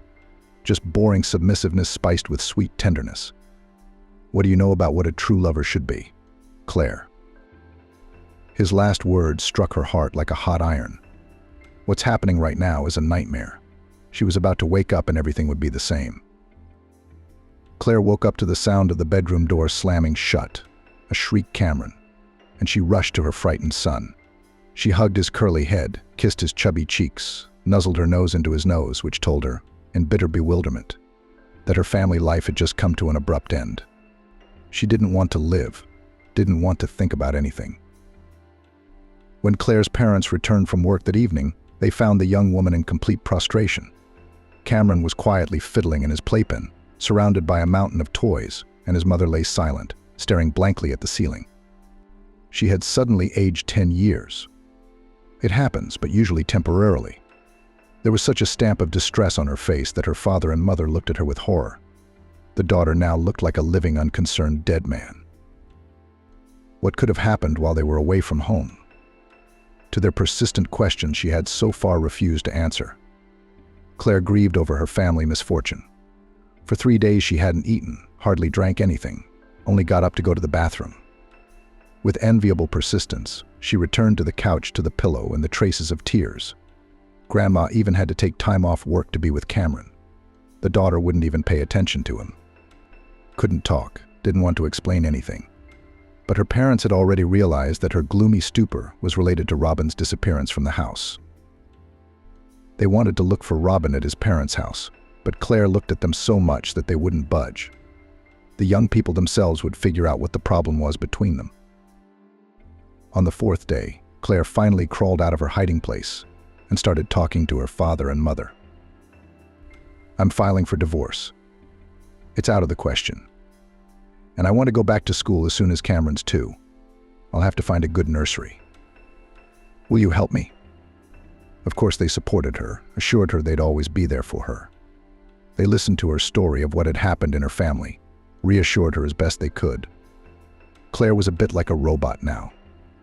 She lived by inertia, fiddled with her son, did something machine-like around the house, but her eyes remained dead. It seemed that the evil accidents of fate had trampled down her faith in good things. She no longer trusted men now. If she had been betrayed by the one who had spent so much time looking for mutual love in her, what could others do? Robin had started seeing Hannah again about a month before his tough talk with his wife. The woman found him at a car service center, stunned by the news. "Guys, your accomplices from the ATO zone threw their boss, they'll be in jail again. And now they are free birds. They want a beautiful life. They think you owe them. They can't clean up their tongue. They can't clean up their tongue. They kept you behind your teeth. Even in your tangential case, you didn't pass. They want to go back to their old trade. But the odds will be different now. You're with them and the whole process from start to finish will participate in the car service business. I'm getting good at it. I got a couple of garages in mind. In them, you will decide the fate of each prey, what to dismantle into parts, where the number on the body rebid and resell." Robin's soul split in two at these words. On the one hand, he was glad to see Hannah again. Claire had been good, but so quiet and peaceful that his cheekbones were starting to droop with longing. He knew by heart how she'd behave with him, and he'd forgotten every time out of boredom. Like warm, like tender, but all childishly naive. No fire and passion, no surprises. Obedient and overzealous. He still remembered how Hannah had involved him in a new plot every time, where each of them had interesting roles to play. On the other hand, associating with former so-called co-workers was dangerous. It would be too high a price to pay for the pleasure of not counting money again. Hannah, meanwhile, was watching his reaction to this conversation and grinned to herself as soon as she saw the greedy glint of unconcealed desire in his eyes. Robin had slammed the hook. She was sure of it. But success couldn't be dismissed out of hand. She knew how to secure it in the safest way possible, so she went straight to the bank. "I've missed you, my sweet, yet daring boy. But you're not a boy anymore, Army family son. I followed your life closely from afar. I've always been interested in you. And now you're all grown up and handsome, and you make me want to be near you again. Or do you mind?" He didn't mind at all. Now it even seemed to him that he had been writing his book of life on a draft, and only now he would start again from scratch. They were in Hannah's apartment in half an hour. He was ready to be her slave again, to get any kind of money, to fulfill her whims, as long as she didn't let him go again. He didn't remember that he had to go home to his wife and son. He would stay with her now for good. But the woman cooled his ardor. "Kitten, I don't want that, and I'll give you time to think about it, even if I turn out to be the last bitch. The remnants of humanity are still alive in me. It was good teachers that made me this way. After several abortions from our leader, I can't have children. But that doesn't mean I don't want to experience the happiness of motherhood too. You men always come here for one thing. No one knows how to look into my soul. So now you, who went to your family, must decide who you want to be with. I'll give you a month. During this time, the boys and I will solve technical matters with the site for cars, make a list of vehicles, so that they are already in mind. Repeating past mistakes of thoughtlessness is no longer an option. Robin didn't want to go home, to think about why he had come home so late, to look Claire in the eye, and certainly not to fulfill his marital duty. His wife was a pretty, affectionate woman, but he realized after marriage that his first fatal school love for Hannah ended long ago, even at the desk where they were preparing for final exams together. Everything between them later had been an attempt to distract himself from Hannah, to tear her from his heart. Somewhere it had fallen in again as soon as he'd seen her today. He would definitely never let her go from him now, at any cost. At home at dinner, eyes downcast to the floor, sluggishly picking at a chicken leg, refusing his favorite salad. For the first time he looked at his son with some distaste, how he would have liked a child with his red-headed bestie, not this well-mannered, proper Claire. Alliances were not to her liking. She'd gone to bed with him like a sweetheart and married him in a hurry. Where the hell did she put her Valentine and Valentine nonsense? Shifter hunter Hannah is the real deal. He missed her like crazy already. The day after tomorrow, they're going on a case. They decided to start big with a cool, dark Maybach.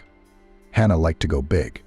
He wanted to get back at one of his former admirers who'd declared after a night with her that she was dirty and no match for him. He used her a couple times and tossed her in the trash like a piece of junk. He didn't even thank her with gifts like other lovers. He thought he'd honored her too much already. Hannah felt particularly hurt by his behavior. She thought of her revenge even when he almost threw her out of the luxury car on the road, adding, "A lot of self-importance. You think you can smell it on me. If I wanted to buy a small car for a woman, as you want, you wouldn't be able to afford it. But in reality, it's cheap. I can always find one like that." No one ever knew what went on inside Hannah, but her gut was scorched empty. There weren't even any coals left. So many she'd been through, so many she'd lost. She'd lost count long ago. Always drunk, the same red-haired, beautiful mother. A stepfather who showed her the way into the world of sensual pleasure. High school gym teacher. Struck out with a local gang leader, made her way into the youth gang. She went to see him on a date, and he kept joking about it. "Don't wait up for me, right? I won't punish you. I understand that it's bad for a woman without a man's caress. When I come back, so you'll be with me again. In the meantime, take a walk." I've survived without a man's presence. Only while she was with Robin, a young boy. But even he soon bored her with his puppyish devotion. She didn't need him now, except for business. She waved her finger, and he was ready to do anything for her again. But would it make her happy? I don't think so. She's long since lost all feeling. She turned into a doll, only when she holds a present and a new trinket in her hands. She comes to life for a moment, then falls back into the abyss of memory.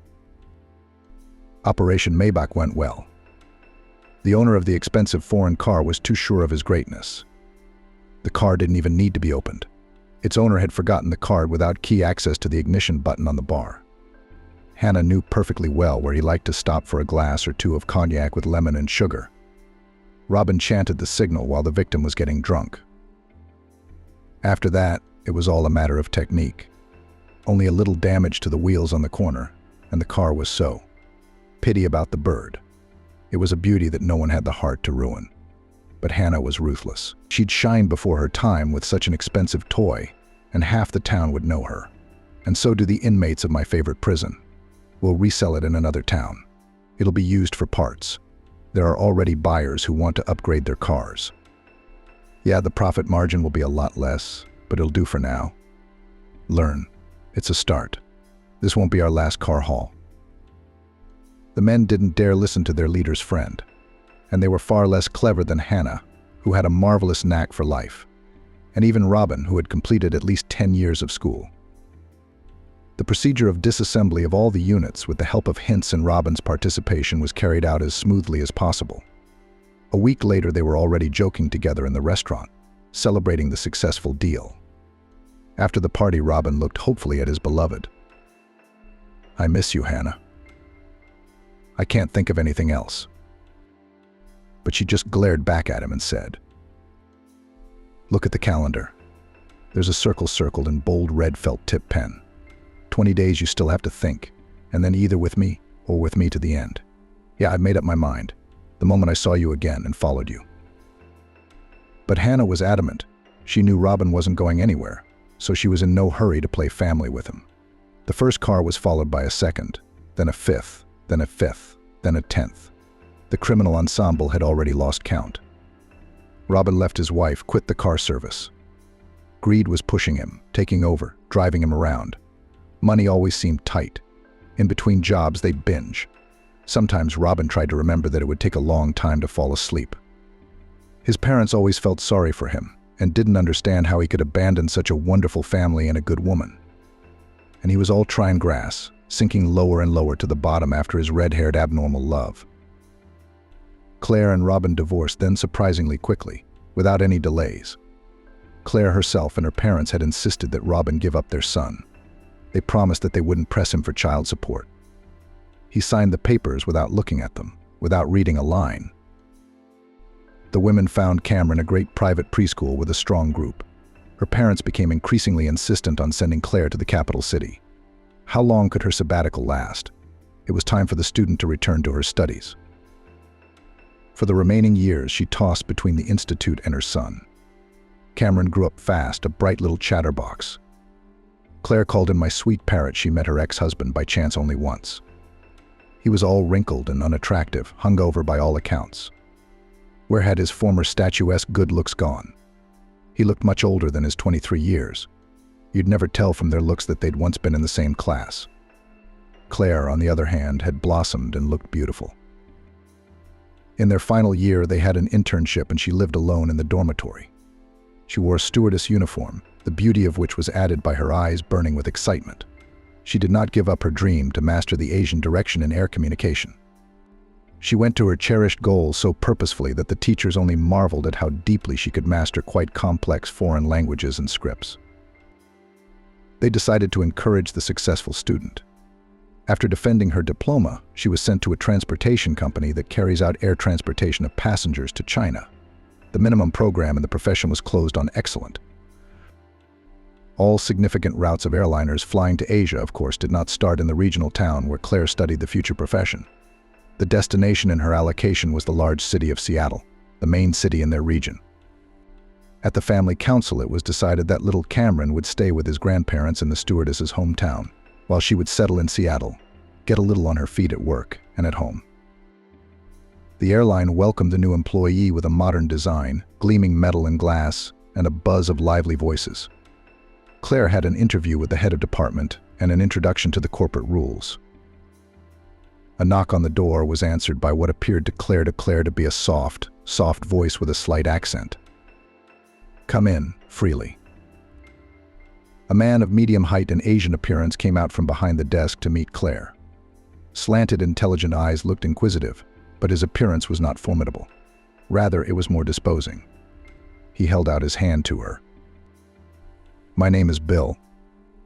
I don't need a middle name, because it's too hard for me to pronounce. According to your credentials, you're at my disposal as a stewardess on flights to Beijing. Come on. I'll introduce you to the girls who are here in the office now." Claire watched him move. He had the strength of a warrior and the grace of a panther at the same time. She thought to herself, Asian men are seriously different from our Americans. Bill turned around with a slight smile, as if anticipating her further questions. "I prefer to tell you about myself.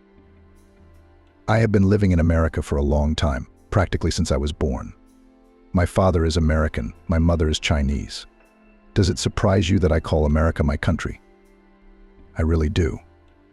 Seattle was the city where I grew up, got my education, made my career." Claire was very surprised that her first boss had ever talked to her about himself, but he immediately explained his behavior. "I am a follower of Confucius's philosophy. I build my life on the principles he bequeathed in his writings: respect for people, loyalty, virtue, righteousness, the pursuit of knowledge, high moral principles. If you are willing to accept these tenets of his, we can work together." Oh my God, Claire thought. Confucius is all I need right now. How lucky I am to have strange men. One next to me didn't want to obey any moral laws. The other has made morality a virtue. Now I'll have to adapt to these intricate philosophical corporate rules. In the stewardess's lounge, Claire was again confronted with the philosophy of Confucius.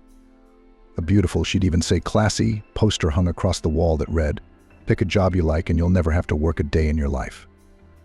I'd have to agree with that, Claire decided to herself, and began to get to know her co-workers. And then the flights came running, the airliners flew. 8 on the road, a break and back again. Claire soon had everything mixed up, where it was night, where it was day, where it was Monday, where it was Friday. Occasionally she'd break out to her parents' house, where a grown Cameron missed her more and more. As her son's warm hands cradled her head, he whispered softly in her ear, "Mommy, Grandpa and I have already learned the letter A. It looks like a ladder. And the rest of the letters we will still learn." The woman's heart was melting, turning into pliable wax. But she soberly realized that with her flight schedule, taking her son to Los Angeles would be a mistake. Maybe then, closer to high school, he'll grow up even more and will connect, Claire thought. After another visit from her parents, Claire came down with the worst of the flu. Her rented apartment was close to the office and the airfield. She worked the flight smoothly, and then realized on the ground that her temperature was almost approaching the 40-degree mark. She was shaking, her teeth were chattering from the heat, and she could only whisper in a broken voice, "I don't feel well. Everything in front of me is floating." And she passed out. She remembered the rest, vaguely how she found herself at home, how some woman in a medical uniform leaned over her. "Was it an ambulance? Any ambulance?" Claire asked in a weak voice. "You're home," the woman replied. Claire was in a slumber for 3 days, remembering nothing but someone's hands bringing her some herbal tea. Going to the bathroom, literally up the wall, the same strong, gentle hands holding her by the waist. When she woke up on the wide bed, Bill was sleeping next to her. Claire jumped up in surprise. Claire's mind flashed. Where did he come from? Was he really the one who's been taking care of me all this time? I don't remember a thing. At that instant, after a slight rustle, her superior opened his eyes, put his finger warningly to his lips, and said quietly, "Don't ask anything. I found the keys to your apartment in your purse. After you had been given first aid in the cause of your fainting, I took the liberty of escorting you home. You were barely conscious." My wife gaily continued. "She was gone for good when I couldn't get her out of an equally bad flu. Burned out from the high fever. Her heart couldn't take the strain. She had just recently given birth to our daughter then and was still breastfeeding her. I couldn't. There was nothing I could do. Now our daughter is growing up half orphaned. I've looked at your file, Claire. You have a son, Cameron. You can't be like my little girl. Lie down. The doctor was here this morning. He told me the crisis was over." Claire later learned that Bill had taken a family leave from work. His daughter was now at a children's sanatorium with her daycare center, and no one was waiting for him at home. They had befriended a boss who didn't care if there was gossip at work, what management had to say, or how subordinates would react. Bill explained to Claire in no uncertain terms. "You look like Gail. My heart goes out to you. I can't help it. It doesn't do you any favors. When you meet the man you love, I'll disappear. Until then, just let me be there for you." A thought flashed through Claire's mind, a kind of déjà vu. Misalliance again, as she called the relationship between somewhat different people. The higher powers want a man of a different culture, faith, religion, a fan of Confucius ideas with strange, by her standards, views on life to be around. Is it her destiny to be liked by men from other worlds? At that time, in the city where Claire's parents lived, a criminal gang was celebrating the leader's release from prison in a fancy restaurant. The table, lavishly laden with food, was crowded. Everyone wanted to show respect to their idol. This served time from call to call. In the zone, he often behaved so impudently that he blocked all possibilities to go out earlier on parole to freedom. It seemed to him that in such behavior there was a certain glamour and courage. Hannah sat next to him, grinning, his hand resting carelessly on her shoulder. Robin was the only one who wasn't having fun in all this frenzy. He realized that now he would be pushed far and away. His period of pleasure was over. And was it ever a period? The man quietly got out from behind the desk and went out into the lobby, where he came across a huge mirror. Staring into it, the smooth surface glistening in the light of the lamps, he saw what he had become. a miserable, hunched, pale man with a dull face on which there was no liveliness or joy. What had he wasted his life on? After Claire's illness, Bill acted as if they were now at work together. Everyone took this news for granted. The staff was not envious or nosy. The woman was sure that everyone thought that she and Bill had been close for a long time. And she, after Robin's rebuff about her inexperience in bed, was afraid to return to this area of relations between a man and a woman. On vacation, she brought the now-grown Cameron and Jonathan to Pittsburgh. They took many walks as a foursome, she with Lucinda, Sophia with her daughter Emma. He was very unlike American men, despite growing up in Russia. Apparently, his Chinese mother still managed to instill in him a love of mysterious China, where there is the Great Wall of China. There are so many inhabitants there that some of them live in big cities, not even in one-room apartments, but in some niches, similar to a small pencil case. A bed, a nightstand next to it, that's all the wealth. Claire flew to China regularly, but she always asked herself to make a schedule in such a way as to have time to visit her parents and son in this exotic country. She never really got to know it. Working as a stewardess no longer seemed as romantic as it used to be. After long flights, she was mercilessly tired, and there were a lot of capricious passengers. The woman's life was becoming more and more like a banal routine. Bill froze in mute expectation, and the relationship did not take the initiative, leaving the final decision to her. He touched her hands casually. He'd give her his when she got out of the car. And as time went on, she wondered, was he really insensitive? So she decided to step into the same river twice. Once, after a semblance of a family dinner together in a restaurant, she suggested that he not go home, where there was a nanny, but invited him to her place for a nightcap. He was a wise man and took her hint. "Claire," he said in the morning, "now you know me. I sincerely hope you had a good time with me. Let's think about legitimizing our relationship. I recently bought a small but very cozy house in the suburbs. I suppose the four of us will be perfectly comfortable there. But I'd like to have children with you. People will judge that these two do not burn with mutual passion, do not throw themselves into the maelstrom of love. Oh, come on. Not all marriages are made in heaven. Some marriages are made with mutual friendship and reason. Two people walk through life hand in hand." Likewise, without thinking, Claire never later regretted her choice. Bill was the epitome of warmth, kindness, loyalty, gentleness.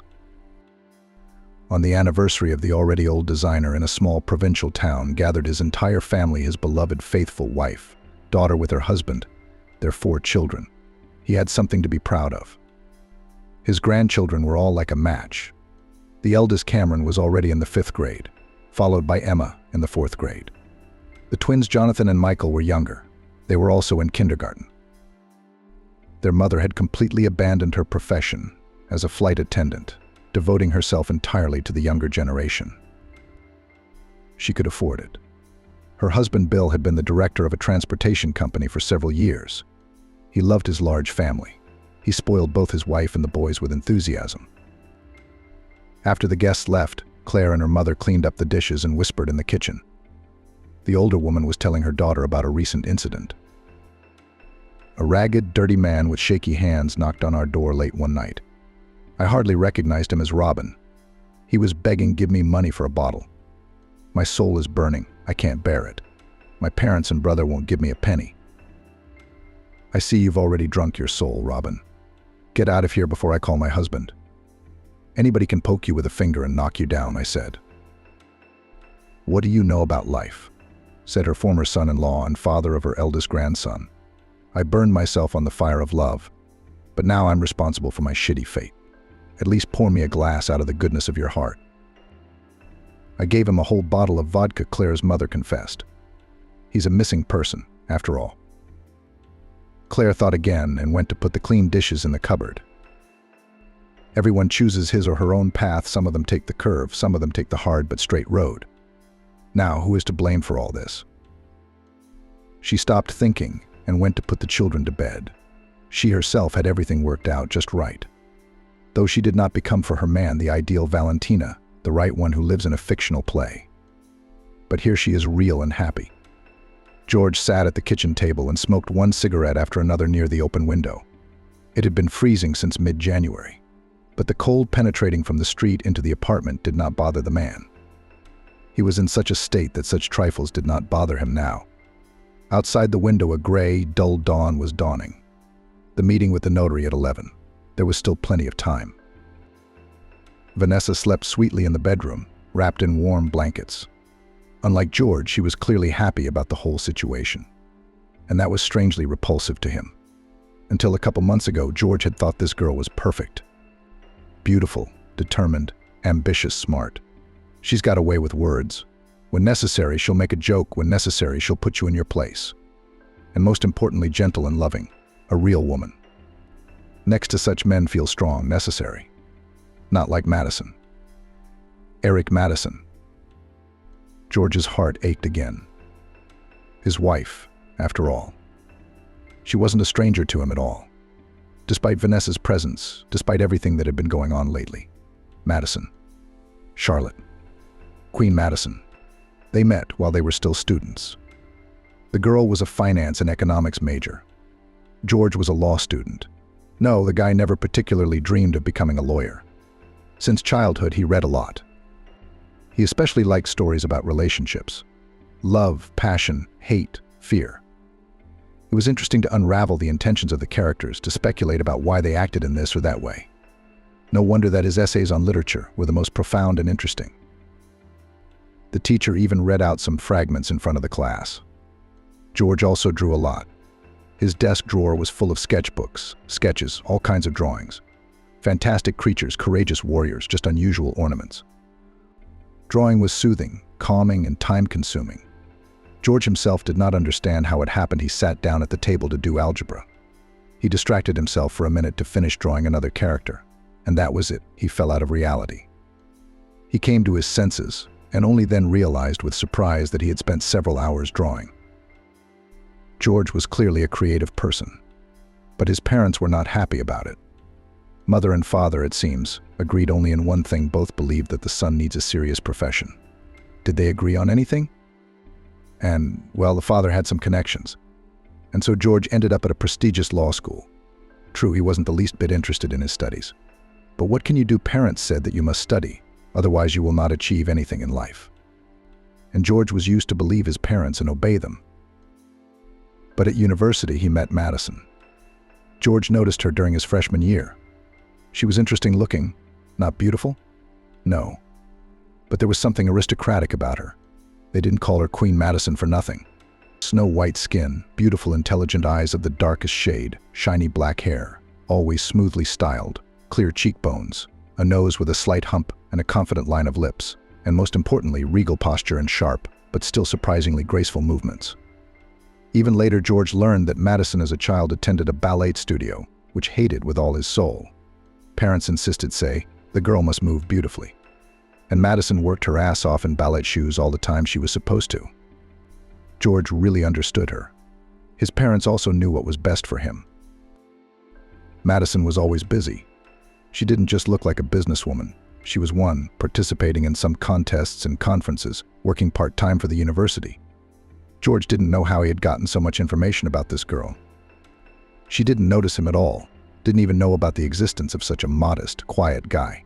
And George, no, he wasn't in love with her. He was attracted to a completely different type of girl, but for some reason he wouldn't let Madison out of his sight. George was in his 4th year of college. It was summer weather. The middle of May, the time of credits, the time to get admission to the session. The boy went out for a walk to the ice cream stand. Since morning he had been reading a thick notebook with notes, preparing for tomorrow's test. He decided to take a break. He was about to round the corner of the neighboring house when he heard behind him a loud growl from somewhere far away and a startled exhalation. That sound was what made George turn around. He hadn't expected to see this at all. Madison. Before, the guy had only seen her within the walls of the university. George knew that the girl lived somewhere in the center, renting an apartment, since she herself was not local. From somewhere, either from a village or from a regional town. And here she was, right next to George's house. It's strange, but there was no way to ponder it for long. 2 large dogs approached Madison. There had been a lot of stray dogs around here lately. There was a construction site nearby, so the animals lived somewhere behind the fence. The builders kind of fed them at first, but then construction stopped. Temporarily or permanently. George didn't know. And now hungry packs were roaming the neighborhood. There were attacks on people. Just now, 2 dogs were attacking Madison. The girl saw the look in the boy's eyes. And there was so much hope in her eyes that George, always a little cowardly and indecisive, just couldn't do otherwise. He grabbed a large boulder off the ground and headed straight for the dogs. He thought that if the dogs came at him, at least one of them would be able to hit him over the head with the rock. Maybe even stun the beast for a while. But then what would he do? There's still the other dog. There was no time to think about that. Just like that, George had become a hero. The boy approached Madison and asked, trying to keep his voice firm, not shaking. "Are you okay? They didn't do anything to you?" No, she shook her head, looking at her savior gratefully. "Thank you very much. I was confused." The girl was transforming from a confused and frightened, fragile victim into herself, into Queen Madison. Madison's gaze became firm, her movements and voice became confident. "Yeah, we've got some hungry dogs running around because of the frozen construction site, attacking a lot of people," the girl sighed. "I feel sorry for them, on the one hand. In the end, it's all our fault, humans. Listen, were you in a hurry?" "No," honestly, George replied. "Then can I ask you to walk me to 15 Lipovaya, please? I'm confused about the neighborhood. And I'm afraid of running into dogs again, to be honest. Can you walk me?" George felt like a real hero. Queen Madison herself was counting on him. "Oh my gosh. I will, of course." George deliberately took Madison the long way, even though he could have taken a shortcut through the courtyards. It was just nice to walk and talk to her like that. Madison turned out to be a wonderful conversationalist, intelligent, attentive, understanding. It turned out they liked the same books. Who knew? But no matter how George looped Lipovaya, 15 eventually grew in front of the 2 companions. "Well, here we are. Thank you again. I'm with the same group. We're studying together for a test." "All right," Madison said. "I'm at Orakov State University. Finance and economics?" I know, George smiled, pleased with the effect. Madison was surprised. "How do you know?" "I go to law school there too. I've just seen you around, that's all. By the way, I have a midterm tomorrow too." Wow, what a small world. "It's not a small world, it's our Orakovskaya," Madison smiled charmingly and disappeared down the driveway. That day, George couldn't think of anything but Madison's deep, dark eyes. At least he was almost ready for his midterm. He'd never had any romantic feelings for this girl before, even though he'd known her, seen her, kept her in his sights. And now that they'd talked, Madison was like a spell on him. It was her pleasant, literate speech, her respectful attitude, her unexpected weakness, her fear of stray dogs. Madison was now drawing George to her like a magnet. The guy hoped they would see each other at the university the very next day. And so they did. Not entirely by accident, though. George specifically went to the floor where the economists were taking their exams. As if by accident, he walked past the classroom where the students were crowded. And he saw Madison. She also noticed him, nodded to the guy, and even hurried to meet him. At first, George and Madison were just friends, talking and walking together a lot. They even went to the movies for movies they both looked forward to. Luckily, they had specific tastes, so they went to such sessions, just the 2 of them, without extra eyes and ears. George admired Madison, savored her closeness. He wanted very much to take her hand, maybe even kiss it. But she was acting like a friend, like a buddy, and the guy was afraid of ruining everything. That's why he didn't show his feelings. It was better to remain friends than to feel awkward every time they met. He didn't want to destroy the warm buddy relationship that had already emerged. And then they found themselves at a common student party, a disco in honor of the end of the next academic year. Ahead was the 5th year, graduation. Almost the whole road to higher education is behind them. There was much to celebrate. George watched Madison dancing with the other guys and was wildly jealous. No, the girl didn't owe him anything.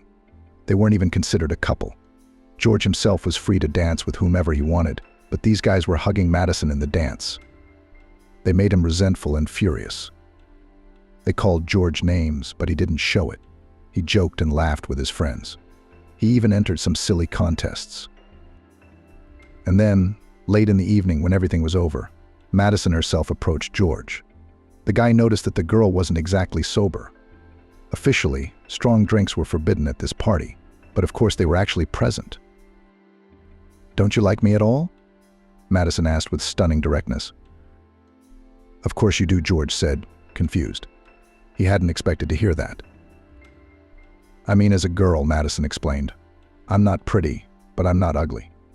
Thin lips, tall, too thin. No shape. Do you like other girls?"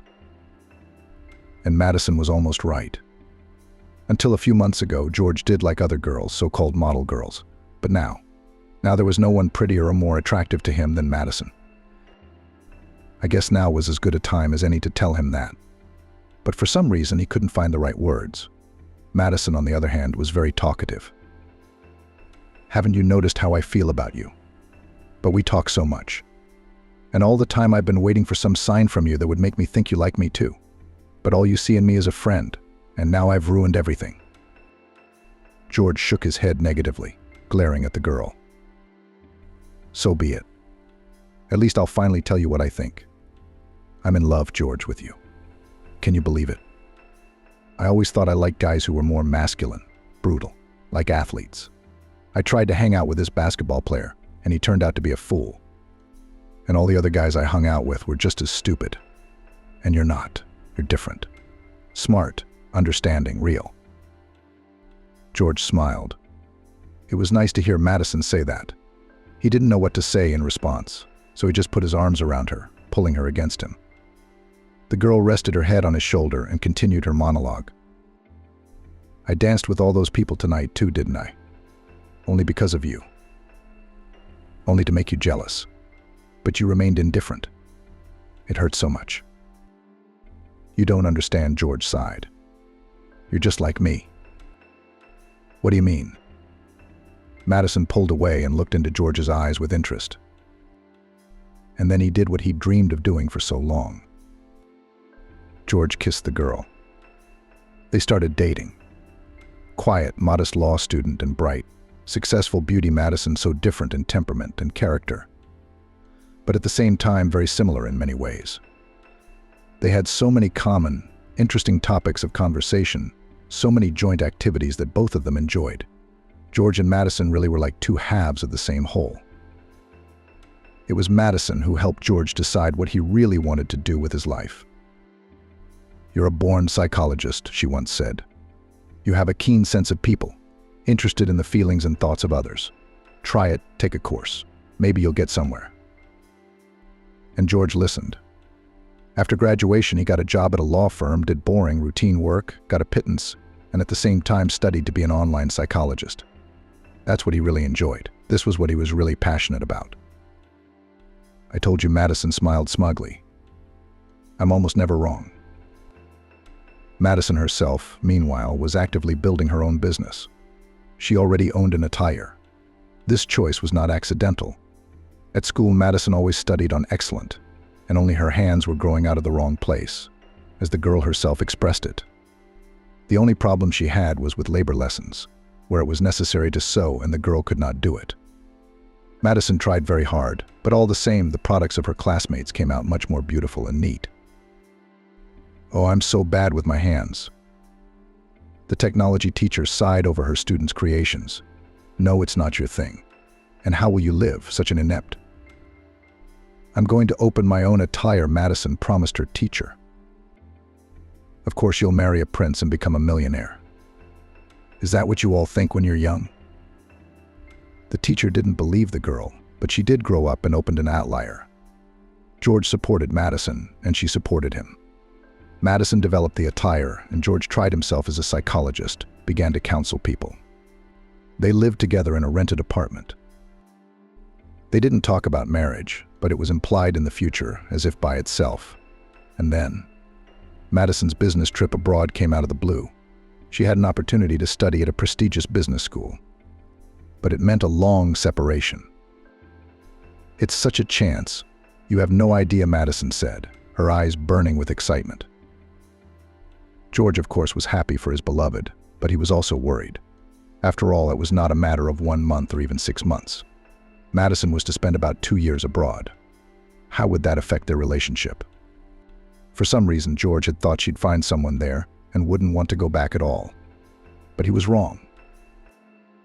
The relationship really didn't stand the test of distance. But the blame for this was not on Madison. For the first time after his beloved left, George wasn't himself. He missed her so much.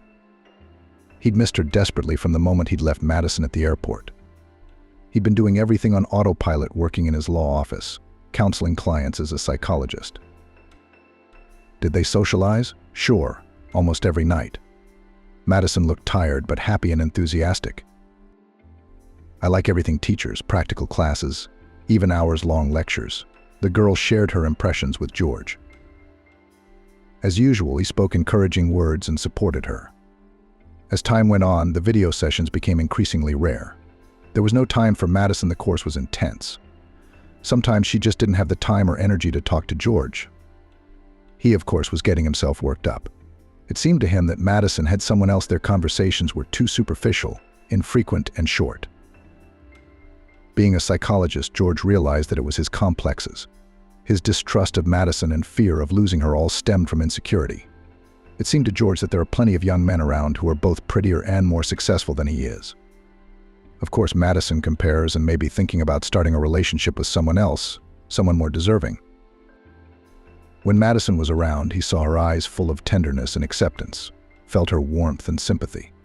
But now she was far away, and George began to think that Madison didn't love him at all, that she was worthy of more, that he wasn't up to her level. Madison is a successful beauty who has already started her own business. While she is studying abroad, the business is run by the manager, a former classmate of the girl, the same friend on the way to which Madison was attacked by dogs. And him. He's just a lowly lawyer with a salary of 30,000 rubles and an aspiring psychologist. It remains to be seen if he'll succeed in either of those fields. At this very moment in the life of George appeared Charlotte, a girl who recently broke up with a young man and now felt broken and depressed. That's why she turned to a psychologist. George consulted online. His clients were from different cities, but it so happened that Charlotte was his neighbor. She lived literally 2 blocks away. George realized this when he saw the view outside the window behind the beautiful girl on the screen. Huge, disturbing eyes of an amazing violet hue, long brown hair, cute, and very pleasant facial features. Charlotte was so touching, so soft and feminine. She was not at all like Madison, who was rushing toward her goal and was used to sweeping away all obstacles in her way. Charlotte was 4 years younger than George. She was still in her 3rd year of university, and they had been dating for about 6 years, since high school. Charlotte was certain that they would marry soon. Except that the young man suddenly informed her that he was tired of their relationship. He's stuffy, bored, just bored. The guy wanted to make up for lost time to meet with different girls, to go out with friends nights away. It turns out that he felt deprived of all this because he had been dating Charlotte since 9th grade. For the girl, it was a blow.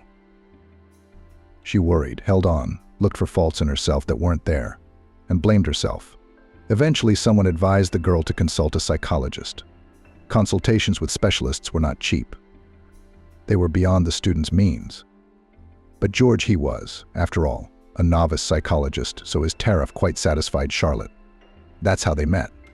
George knew it was unprofessional, but he couldn't help himself. The pretty girl somehow immediately captivated his heart. He felt more confident and stronger around her than he did with Madison. She had long been the unspoken leader of their couple in all matters. Besides, she probably didn't have George to worry about right now, and he was tired of feeling not even 2nd, but 5th or 6th place. Charlotte needed him so much. She listened to him so attentively, and she actually felt better talking to him. All in all, it wasn't hard to get the young beauty to like him. Soon George and Charlotte moved their meetings offline. Their conversations resembled not the communication of a psychologist and a client, but a friendly chat. Then friendship naturally grew into something more, and they both needed it to feel needed, loved, exceptional. Soon Charlotte moved in with George. He didn't want to live a lie, so he told Madison everything honestly. It seemed to George that pain flashed in her eyes. Madison's lips trembled. Red blotches appeared on her cheeks. but she quickly pulled herself together, as she always did. "Well," Madison said, shaking her head. "This is unexpected news. Well, if that's your decision, I won't make a scene. We're both grown up and independent. Good luck with your new relationship." And Madison was off. And just like that, it was easy. No hard feelings, no accusations, no trying to find out the details. George sighed. It only confirmed his opinion that Madison had cooled off on him. Suddenly, that thought hurt. Still, Madison was someone special to George. Even after the breakup, he continued to think about her, even though he was fine with Charlotte. Charlotte seemed soft, malleable, pliable as warm wax. She had grown up in a small country town. Her family still lived there, so she had a somewhat patriarchal, traditional upbringing, and that was the beauty of it. Although as a psychologist, George realized that many of Charlotte's attitudes needed work. Charlotte was studying to be an economist. She'd lived in a dormitory before moving in with George. Her parents were not wealthy, so Charlotte could only rely on herself. She tried to study hard as she wanted to get an education, to get back on her feet. Studying before she met George was her first priority. But she fell in love, lost her head with a young psychologist, and therefore pushed everything to the second-plan friends, lectures, exams, part-time work. Everything. George was flattered by this, of course. In turn, he tried to do something for Charlotte, worked more to buy her gifts, take the girl to restaurants and cafes, took on some of the household chores, which pleasantly surprised not accustomed to such behavior of men young lady. George bathed in love and admiration, enjoyed care and warmth. He had never felt so loved. Charlotte practically put him on a pedestal. Sometimes George was troubled by jealous thoughts. I wonder if she behaved the same way with her ex. Somehow it seemed she had. Caring and helpfulness were inherent in this girl's personality. Still, George thought about Madison. Such an interesting communication on equal terms he and Charlotte did not get. The girl often did not understand his jokes and almost never knew those authors or those movies that George told her about. And the man at such moments caught himself thinking that he still lacked Madison her wit, insight, directness. And then one day Charlotte told George that she was expecting a child, a very unexpected and untimely piece of news. Charlotte is still a student. George doesn't earn enough to support his family. He's just developing. He plans to study, gain new experience and knowledge. But if there is a baby, the development can be put on the cross. After all, training does not imply large earnings, and the family needs to be fed. George very cautiously suggested to Charlotte to make an abortion. It seemed to him that this was the best solution to all problems. The girl first took offense at him. First she yelled at George, which she had never done before. Then she cried. It was hard for George to look at her like that. He felt sorry for young Charlotte, who of course was also shocked by the news of her pregnancy. But George said, "Hey, don't cry. Do you hear me? Everything's going to be all right. We're going to be fine. You're not going to leave me, and you're not going to leave us now." No, of course not. George pulled her even tighter against him. It's a good thing she couldn't see the look on his face. Confused, upset. He didn't want this baby. He didn't want it at all. No, George saw himself as a father in the future, maybe even a father of many children. But now, it was too soon to start a family. George was living in a rented apartment, working at an unloved and low-paid job, and he was just starting out as a psychologist. And Charlotte, she was beautiful, tender, caring. But George did not think of tying his life with her. It was a pleasant, unburdensome relationship, necessary for both of them the moment they met. George felt as if he had fallen into the trap of decency. Raised from a young age by his mother and father, responsibility kept him from abandoning his own child. Charlotte recovered a little, and even began to enjoy the pregnancy. George gained additional clients. Now he was working from dawn to dusk. He had to get the cushion ready for the baby's birth. Charlotte and George applied to the registry office.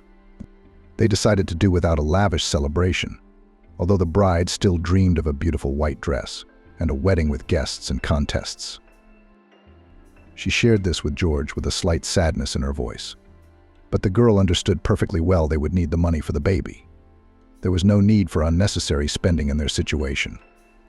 George felt inadequate again. He couldn't even fulfill his future wife's wish. Charlotte's a young girl. Of course she wants to feel like a princess at her own wedding. She's involved with a poor rabble-rouser.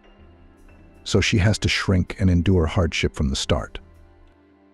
Charlotte was very afraid to break the news of her pregnancy to her parents. You see, my parents were so happy that I got in. I am the first in the family with a higher education. I have so many hopes for me, and now I'll have to drop out. Why? Can I take a sabbatical during childbirth and then you study? No, I have a family now.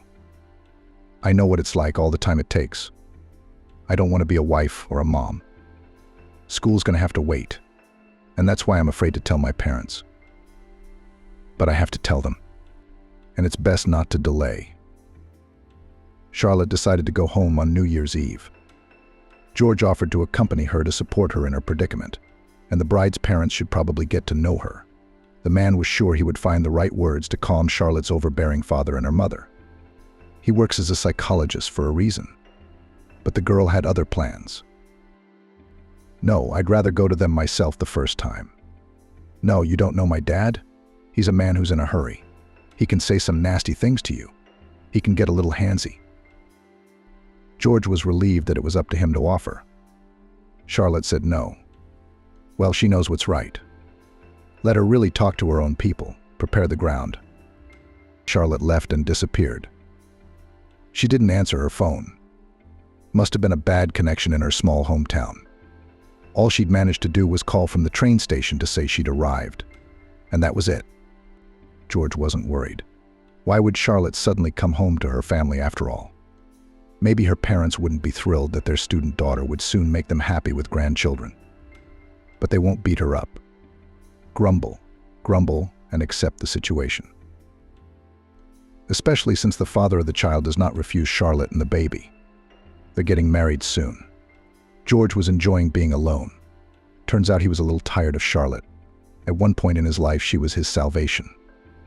Pulled him out of his troubled thoughts, surrounded him with warmth, inspired him. But now her care and helpfulness irritated him.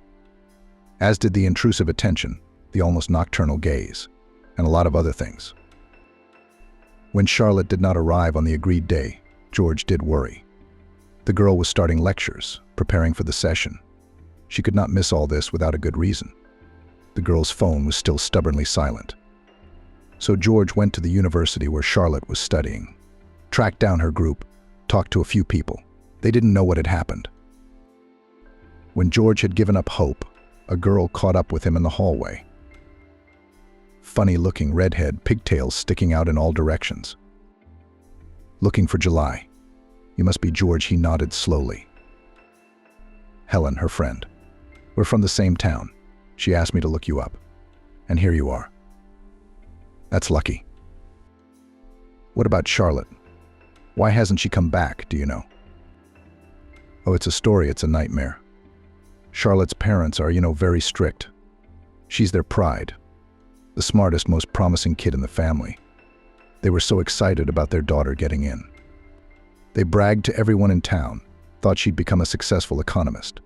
And then you came along and ruined all their plans. Charlotte's father was furious when he heard about his daughter's plans. Pregnancy out of wedlock, more like a wedding. Charlotte was going to drop out of school. She was going to be a good wife, an ideal mother, a housewife, instead of conquering career heights.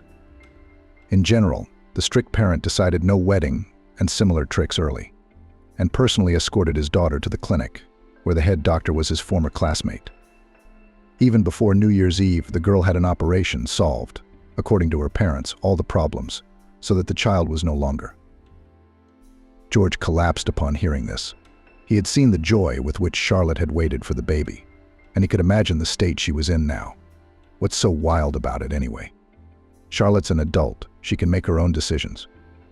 What about him? He wasn't even asked for his opinion. That's the way it is with us, Helen shrugged. We're used to listening to our parents. There's no other way around it. And Charlotte didn't go against her mother's and father's wishes either.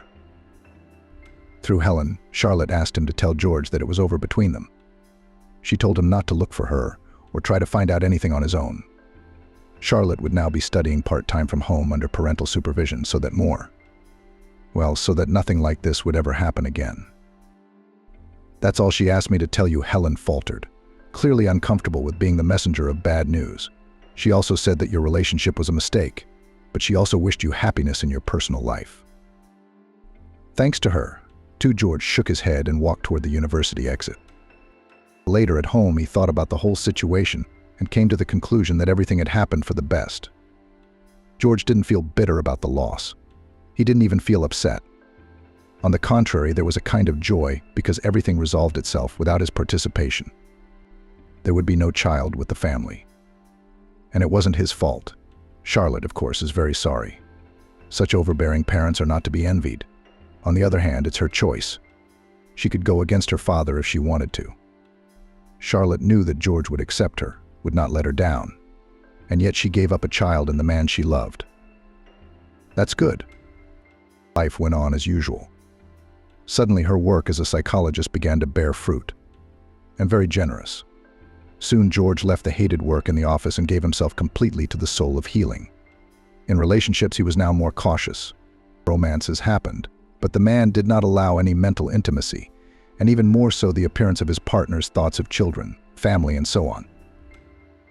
He did not want it all yet. Or maybe the women were not the right ones. The man involuntarily compared them all to Madison, and each time the comparison was not in favor of another companion. They didn't measure up to Queen Madison, not at all. George seemed to feel quite happy and accomplished. His favorite high-paying job, his own apartment, a beautiful car. And yet something was missing. And then fate brought him back together with the one he had been thinking about all this time. By that time, George was already quite a successful and established man. He was counseling people online from all over the United States. There was even a waiting list for his sessions now. George's services were already expensive. The man periodically published books that sold out like hotcakes. Editions he illustrated by himself, so realized another of his talents, artistic. Since childhood, George constantly drew something in albums: fantastic creatures, courageous superheroes, animals different. In general, it turned out well. Parents admired, of course, but strongly advised his son to do something more serious, something that will help him in the future, will not starve to death. And it turned out like this. Now George was even asked to illustrate other people's publications. The psychologist's profession was supplemented by a part-time job as a digital artist. He had to take a couple of courses to sharpen his skills, and now George was in high demand as an illustrator. He lived in his beautiful and stylish apartment, drove an expensive car, had savings.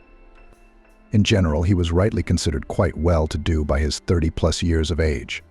Many at his age have never dreamed of such a thing. George, going to the bar that night, had not expected this meeting. He'd thought Madison had been living somewhere in Los Angeles for a long time. She'd disappeared from social media, so George couldn't keep up with her like he used to. But he thought that with her ambitions, Charlotte has nothing to do in this city. It was too small a town for Queen Madison. But it was she who sat at the bar with her foot on the leg. She was grown up, even well-groomed, stylishly and expensively, but not pretentiously dressed. Impeccable taste, solemn-looking, the same bottomless, penetrating eyes, seeming quite black in the semi-darkness of the bar, and the shiny black hair flowing down her back. Madison usually wore her hair shorter. This was the first time George had seen her like this, and it was a look that suited Madison very well. Madison was here with her friends. They were sitting at the counter since there were no more tables available. They were having a lively discussion, laughing. George felt numb. At first, he even wanted to leave the bar quietly, to run away, because, well, if they met, there would be something to talk about.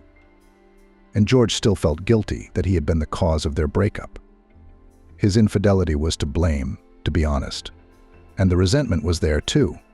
Madison hadn't even tried to find out then, which meant she was already completely indifferent to him. Maybe she'd even met someone there, in a faraway land. But soon George realized that he wasn't afraid of meeting Madison. On the contrary, he was attracted to her, drawn to her like a magnet, just as he had been in his youth. The man couldn't take his eyes off her.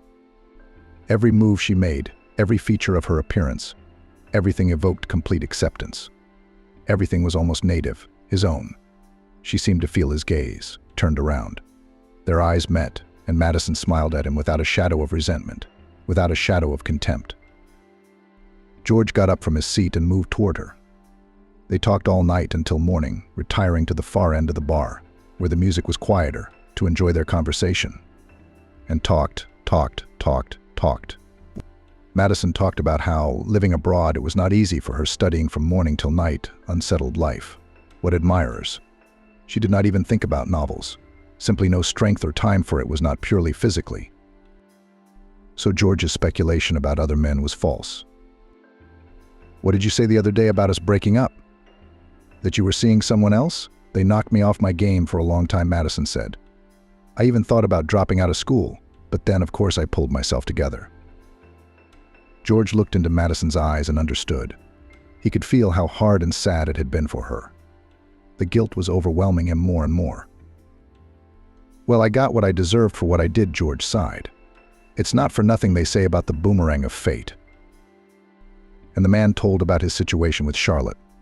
He didn't forget to mention that he'd been thinking about Madison all these years, and regret, desperately sorry for the breakup he'd initiated. I felt like I wasn't good enough for you, Madison admitted. I thought you needed someone stronger and more successful. And now? What do you think now? Are you worthy of me now? The question made George hot. He knew Madison was asking for a reason. Was there really a 1 in a million chance that something between them was still possible? I'm perfectly capable of handling a gorgeous woman like you right now, George said jokingly, but his eyes were serious. Madison smiled and kissed him herself. That's how they ended up together again. Madison and George had both already reached certain career heights. George was a sought-after psychologist, and Madison ran a chain of attires. Incidentally, the same labor teacher who had once looked down on her was now working for Madison. The owner of the network did not tell the new employee why she chose this particular area of business. But this turn of fate pleased her. The gestalt had finally come to a complete close. George and Madison decided to buy a house. They chose a cottage in a well-appointed village not far from the city. It seemed to both of them that such a place would be better for raising children. Children both George and Madison already felt quite ready for parenthood. The age is quite solid, the material base is created. What's the point of procrastination? To plan heirs began even at the stage of preparation for the wedding. Both went through doctors. George turned out to be perfectly healthy. Madison, on the other hand, had some problems. I wish you'd been a mother sooner, the doctor shook his head. 5 or 6 years ago, everything would have been much easier. But your problems have progressed over the years. There's not much chance now. Madison was upset, of course, but as always, she quickly pulled herself together. She was used to the challenge, used to the struggle. And she thought she'd win this time, too. She always had. George was there for Madison in every way. He accompanied her to her medical appointments. He worked with her to find information about her condition and get her to see the best doctors. As the years went by, the desired pregnancy never came. Strong, unyielding Madison sometimes cried from helplessness. She wanted a baby so badly. So did George. He was ready to give up heirs, if only his wife was happy. George was frightened by Madison's confusion. It wasn't like her. In his world, this couldn't happen. Madison is strong, after all. She never cries, she always knows what to do. And all of a sudden, George tried his best to comfort his wife. When the doctors came to an unequivocal verdict that pregnancy was basically impossible unless a miracle happened, they had a serious conversation. Madison, this has got to stop. Madison, stop torturing yourself. All these attempts are bad for your health and your morale. Stop torturing yourself. Lots of people live without kids and are happy. That's normal too. Don't you want to have a child, your own son or daughter? Wouldn't you? I want, of course, like any other human being, to continue the race. It's an innate instinct, you know, but not at such a cost. Even more, I want to live happily, and for you, my wife, to be happy too. That's my dream. Maybe it's time we accept the situation, let go of our unfulfilled hopes, and move on with our lives. I definitely want a baby, George. You're a man, you probably wouldn't understand. But if this is the way things are, what can we do? What can we do? You just have to accept it. I'll help you, George said. There are techniques, Madison said firmly. There are other ways to become parents. Lately, it's been worth monitoring orphanage websites. You don't realize how many orphans there are now, some still in the maternity hospital, some later being abandoned. There's one boy. No, George responded immediately. There are definitely no foster children. The man understood perfectly well what Madison was getting at: a foster child, the offspring of someone unknown. George had a prejudice against adoption.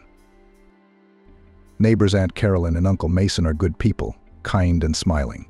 They were always attentive to the local kids and candy treat them, and let them play with their dog, and even sincerely interested in the affairs of the neighborhood children. It was especially pleasant, by the way, but they had no children of their own. George's mother and other neighbors often sighed about it. What good parents Mason and Carolyn would have made, but God didn't give it to them. Too bad. May. And then they did have a baby, a chubby little boy named Stephen, about 4 years old. George was surprised. He already understood then that at first children are very small, they do not walk, do not speak, they are carried in a stroller. But this one was so big at once. Aunt Carolyn herself explained to the local kids that Stephen was a boy from the orphanage. How it happens that babies are left without parents, and some are lucky enough to be taken into a family. George was happy for Stephen even then. He was very lucky indeed. Aunt Carolyn and Uncle Mason are the best parents you can dream of. The boys have taken over Stephen's care. The girls babysat him. The boys took him to their games. Of course, in all things giving in to the little guy. And at first, everyone seemed to like Stephen. And then the kid started to grow up and began to manifest in him qualities that at first simply caused rejection, and then grew into something terrible, ugly, unimaginable. Simply put, Stephen became a monster. In first grade, he started smoking. That's when he was first caught stealing. Stephen did not want to sit quietly in class, hit and insulted children, walked around the classroom instead of sitting at his desk. The teacher couldn't do anything with him. Stephen swore profanities, even though Aunt Carolyn and Uncle Mason were intelligent people. His foster mother and father were nothing to him. George still remembered how Stephen's parents ran around the yard at night looking for their wayward son. The neighborhood boys helped them. And then there's more. Stephen got mixed up with a bad crowd.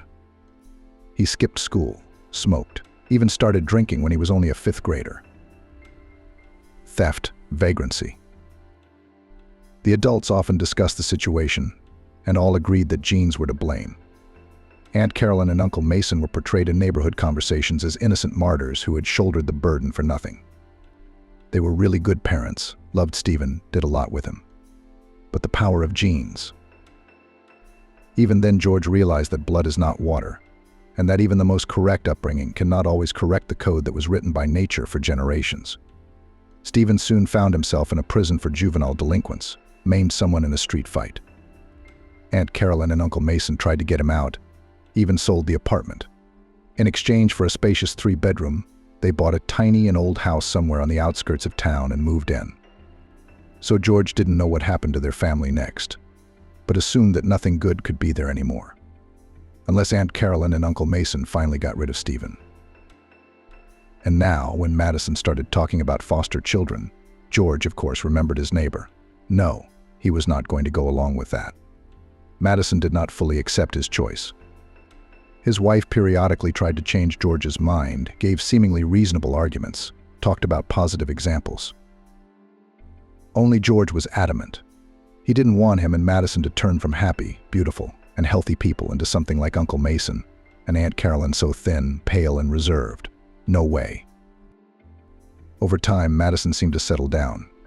She found her purpose in something else. The woman now traveled to orphanages and helped poor, destitute children. It was charity.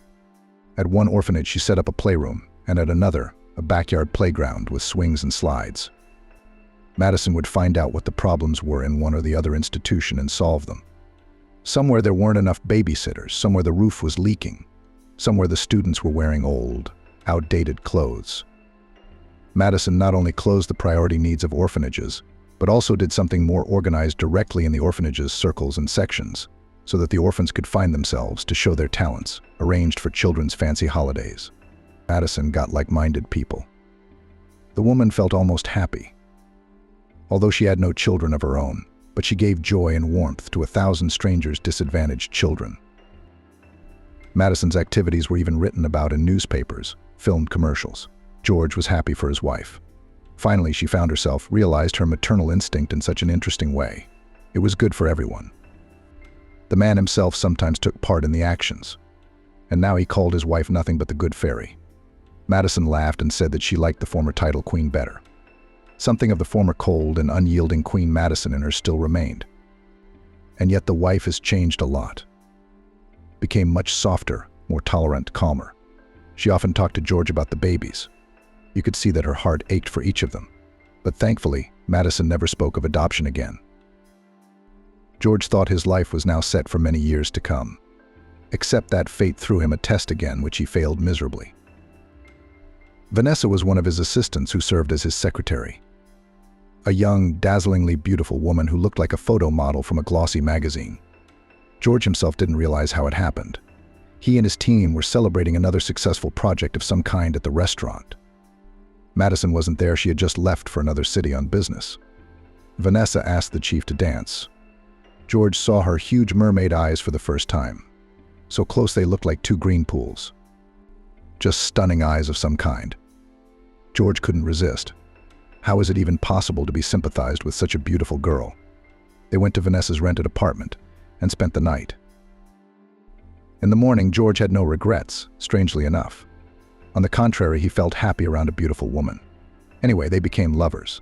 Vanessa was just perfect, beautiful, unassuming, passionate. She understood that their relationship was a secret and did not seem to claim anything at first, and then began to talk about love, the development of their romance, and even about divorce. George didn't understand himself. He was physically attracted to Vanessa. He was dizzy with her green eyes, her slightly husky voice, her scent, her light blonde hair. But Madison, she was his soulmate. George, being a psychologist, couldn't make sense of himself. Could this really be possible? He fell in love with two women at once. All in all, it was a difficult time for George. Now he felt guilty in front of both of them, both his legal wife and Vanessa. The decision had to be made. But how could he do it so that he wouldn't regret it? And then Vanessa pulled a trump card out of her sleeve. Think about it. But I'll give you our own child.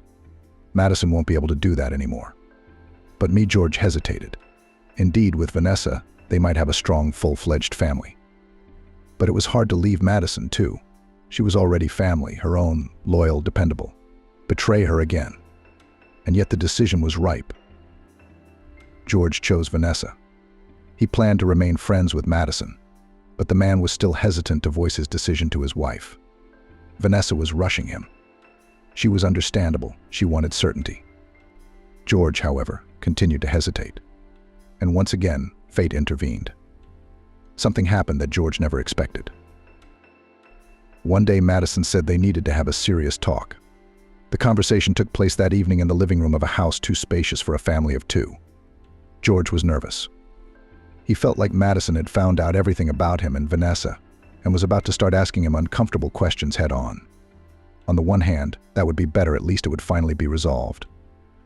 On the other hand, she wanted to present the situation to Madison in a different way. "I have some bad news for you," Madison began. George tensed. Here it comes. Only further, his wife told such a story that worries about the disclosure of the affair with Vanessa seemed to be nothing. "I'm sick, and I'm very sick. I've been diagnosed with an incurable blood disease. I just found out about it recently. It took a long time to get a diagnosis." "Why? Why didn't I tell you before?" Madison grinned. "I just didn't want to worry you too much. I thought it was just a vitamin deficiency or something. And then I got this scary diagnosis." "Is there really no cure?" George didn't want to believe what his wife was saying. It seemed that anything could be cured nowadays, if only there was money. And fortunately, they had the money. Madison shook her head sadly. She put her hands on George's shoulders. A soothing, warm gesture. She was also comforting him while in this state. "Amazing. I don't believe you can't be helped. We'll fight." George was about to leave his wife, but he didn't want to lose her. Like this, permanently, completely and irrevocably. Madison meant a lot to him. She was his own person, his own loved one. He wouldn't give her up to some disease for anything. "Remember years ago when you said we should accept the fact that we weren't going to have kids? Accept the situation. That's what I'm doing now. We just have to accept it, Madison said. George shook his head negatively. It wasn't the same, he countered. Again, the tests at the clinic, the consultations with medical luminaries from all over the world. Only now the battle was not for the dream of parenthood, but for Madison's life. George wasn't about to give up. He studied a lot of information about his wife's disease. Now he better understood the situation. Yes, the disease was indeed very insidious and dangerous. Most patients, once diagnosed, died within a year. But there were also exceptions, cases of miraculous healing, and George hoped for that. Of course, he hadn't told Vanessa about Madison's illness. He didn't want to break bad news to someone in that condition. Vanessa agreed with George's decision. She said she was willing to wait until Madison's situation was resolved one way or another. Vanessa was even supportive of George, seeing how hard it was for him. She knew Madison meant a lot to him, but she wasn't jealous the perfect life partner. Madison was getting worse and worse, despite her extensive treatment, and she was slowly fading away. George cared for her on his own, spending her last days. It was hard, realizing that the fight was lost. The man still couldn't get over it. Madison, on the other hand, seemed to have accepted the situation and even calmed down. The woman quite consciously enjoyed every day, realizing that there was not much left. She met with friends, visited, as long as there was strength, beautiful and favorite places. George tried to accompany his wife everywhere, but he had a job and Vanessa needed some attention. Madison sometimes asked him to leave her alone. They talked a lot during this period. I'm grateful to fate for the fact that in my life there is a man like you. The woman smiled at her husband. You always understood me like no one else, felt my soul.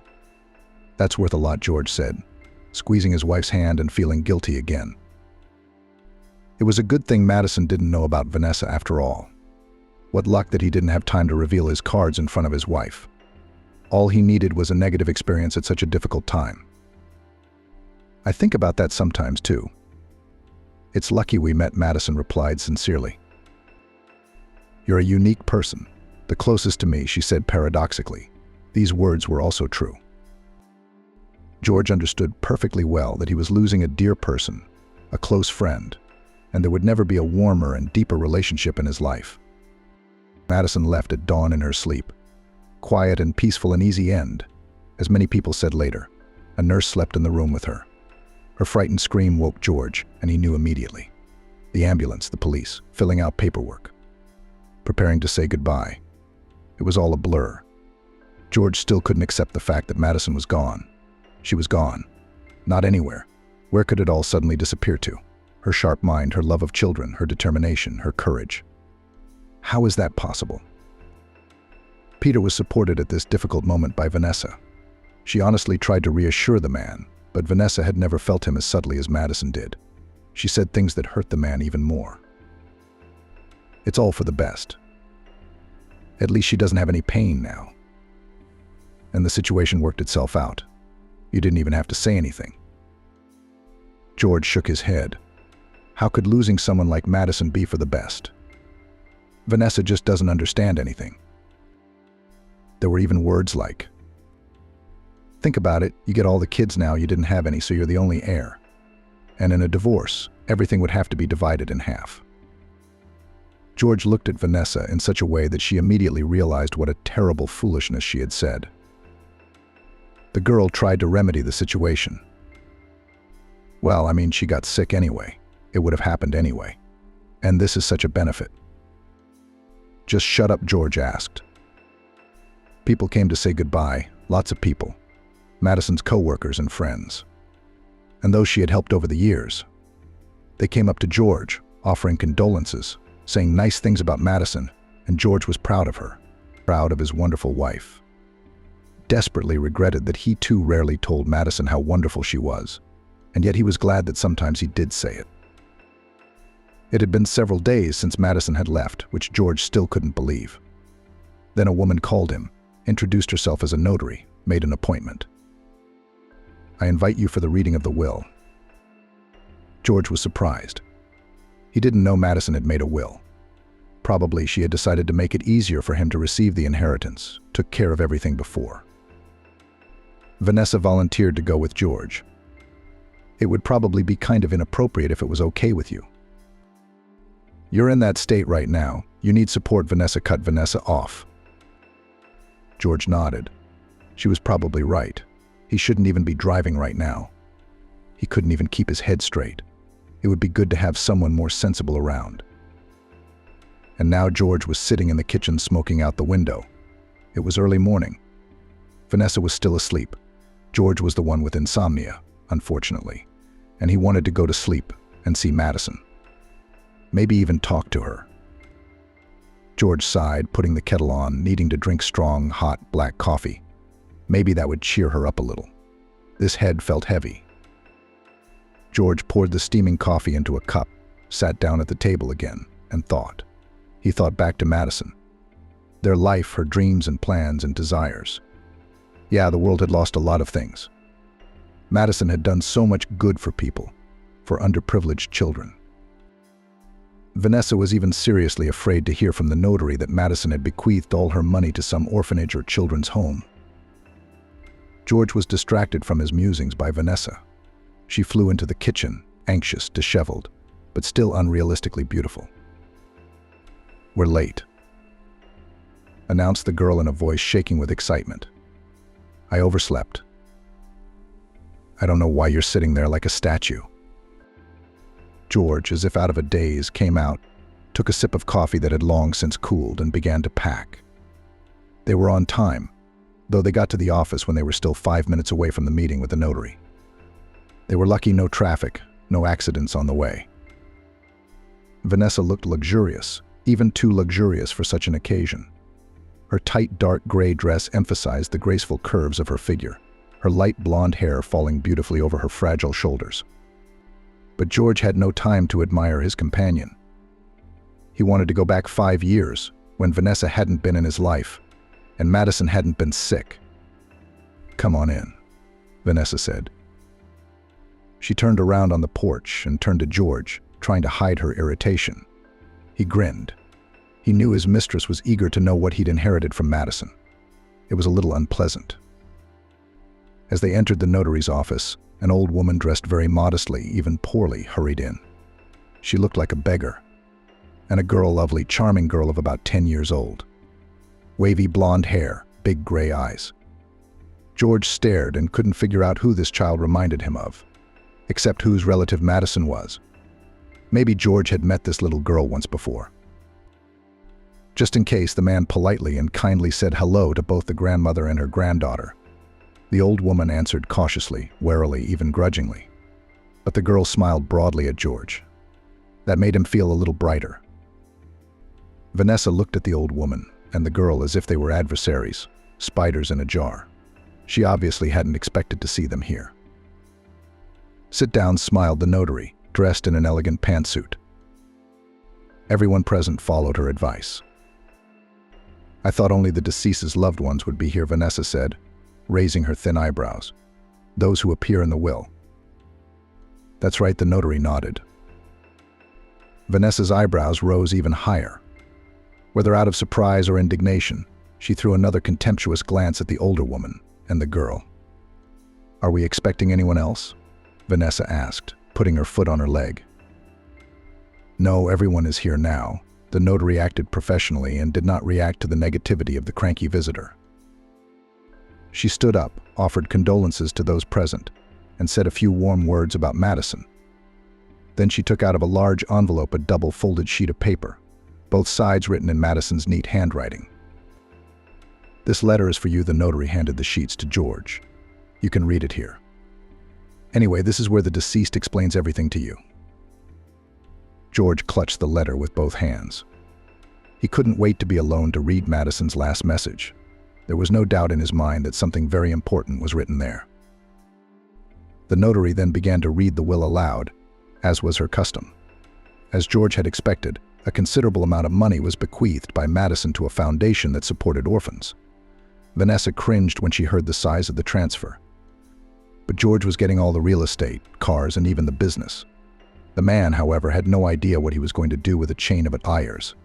He never really got into his wife's business.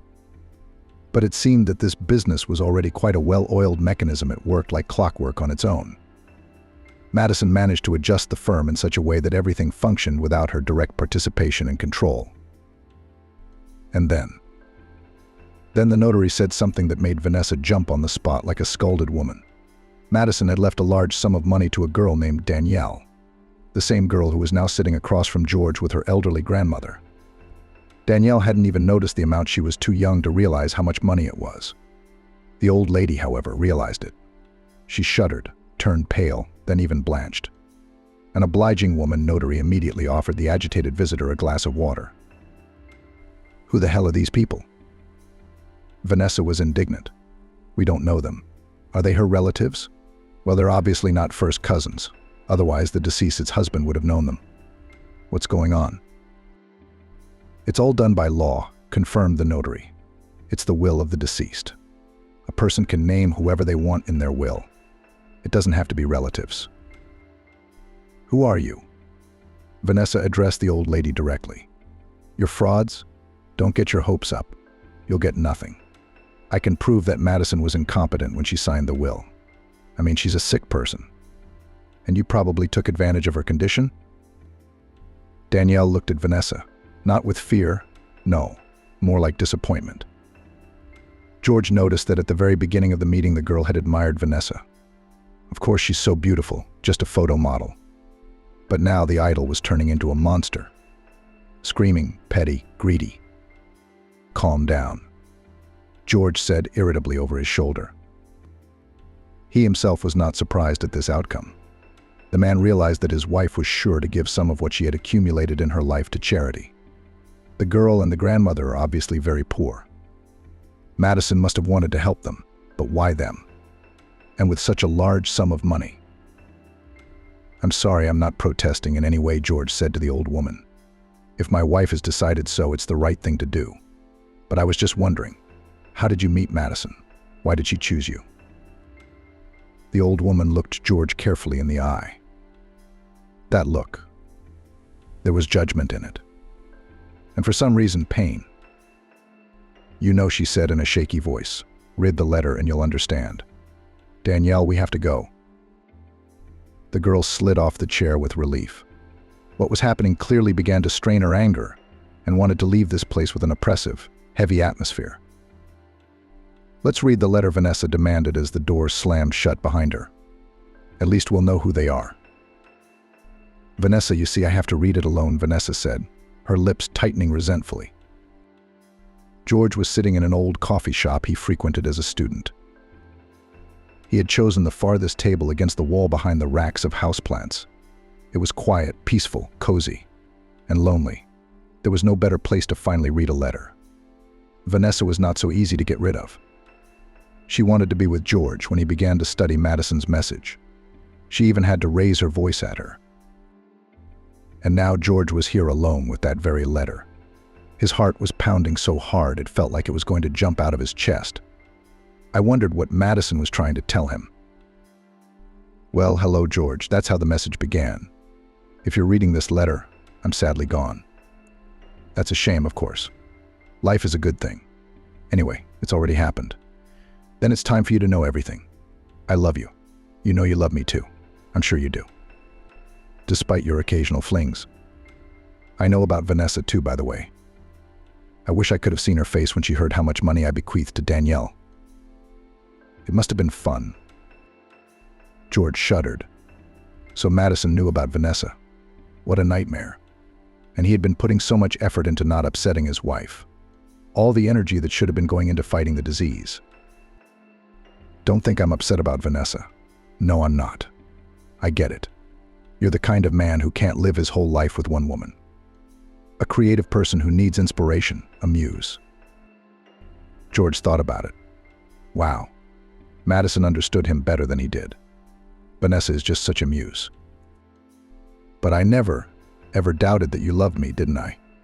You were there for me during a difficult time in my life. Supportive, caring, that's priceless.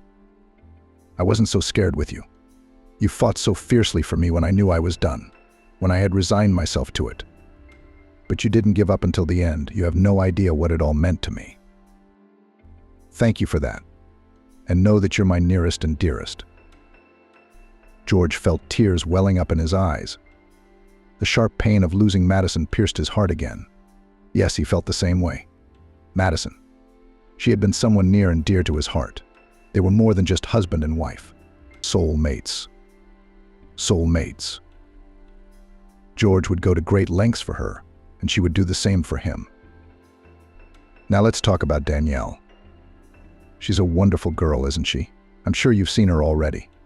She's so sweet. Does she remind you of anyone? I mean, she's a lot like someone who's not a stranger to both of us. I met her a long time ago, 3 years ago. She was just a little girl, a first grader. You know, I help orphanages. Danielle's an orphan too, but at least she has a great-grandmother. But she and her grandmother live very poorly. And at that time, things got so bad that the old lady had to put her granddaughter in an orphanage. It was hard for both of them, but the orphanage fed and clothed her. But the great-grandmother couldn't always do that. I saw Danielle at the New Year's Eve performance. The children had prepared a big concert. The girl's great-grandmother was in the audience. She was crying into a soaked handkerchief. A sad sight. The girl attracted my attention first by her appearance. The little beauty reminded me of someone, only I did not immediately realize who. Have you finally figured it out? Or not yet? I asked the teachers about the fate of the little girl and was horrified. A 7-year-old girl had to go through things that not every adult can endure. Danielle had everything to be happy about at first. She lived in a small provincial town with her mom, grandparents. She didn't have a daddy, but it's not uncommon today, is it? A lot of kids grow up without fathers. It's not surprising. Danielle was everyone's favorite. The young mother was very fond of Danielle. It was said that she gave birth to a girl by a man she loved very much, and he abandoned them. He didn't want to be a father, he was scared. Good thing Danielle's mom had good parents. Of course, they did not abandon her daughter in a difficult situation, accepted, supported, and when she gave birth, they helped the young mother with her baby. They lived like that, and the 4 of them, grandmother was engaged in the household, grandfather earned money to feed the increased family, and her mother was studying at the university by correspondence, because now she had a baby in her arms. Danielle grew up a healthy and obedient child. That's what they call a gift child. Her mother adored her. Her grandmother and grandfather doted on her. There was no money in the family, but adults spoiled Danielle as much as possible.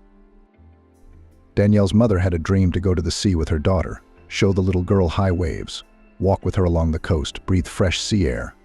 When the girl was 4 years old, the grandfather decided to fulfill the wish of his daughter and granddaughter. He saved up some money and planned a trip to the sea in the family car. It was cheaper that way. At first, everything went just fine. The family spent a wonderful vacation on the seashore. All the dreams of Danielle's mother came true in walks on the beach, and a southern tan, and beautiful bright pictures. But on the way back home on the highway, there was a terrible accident.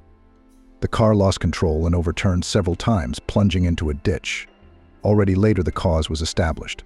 It turned out that my grandfather had a heart attack right behind the wheel. A long trip, heat, plenty of impressions, a sudden change of climate.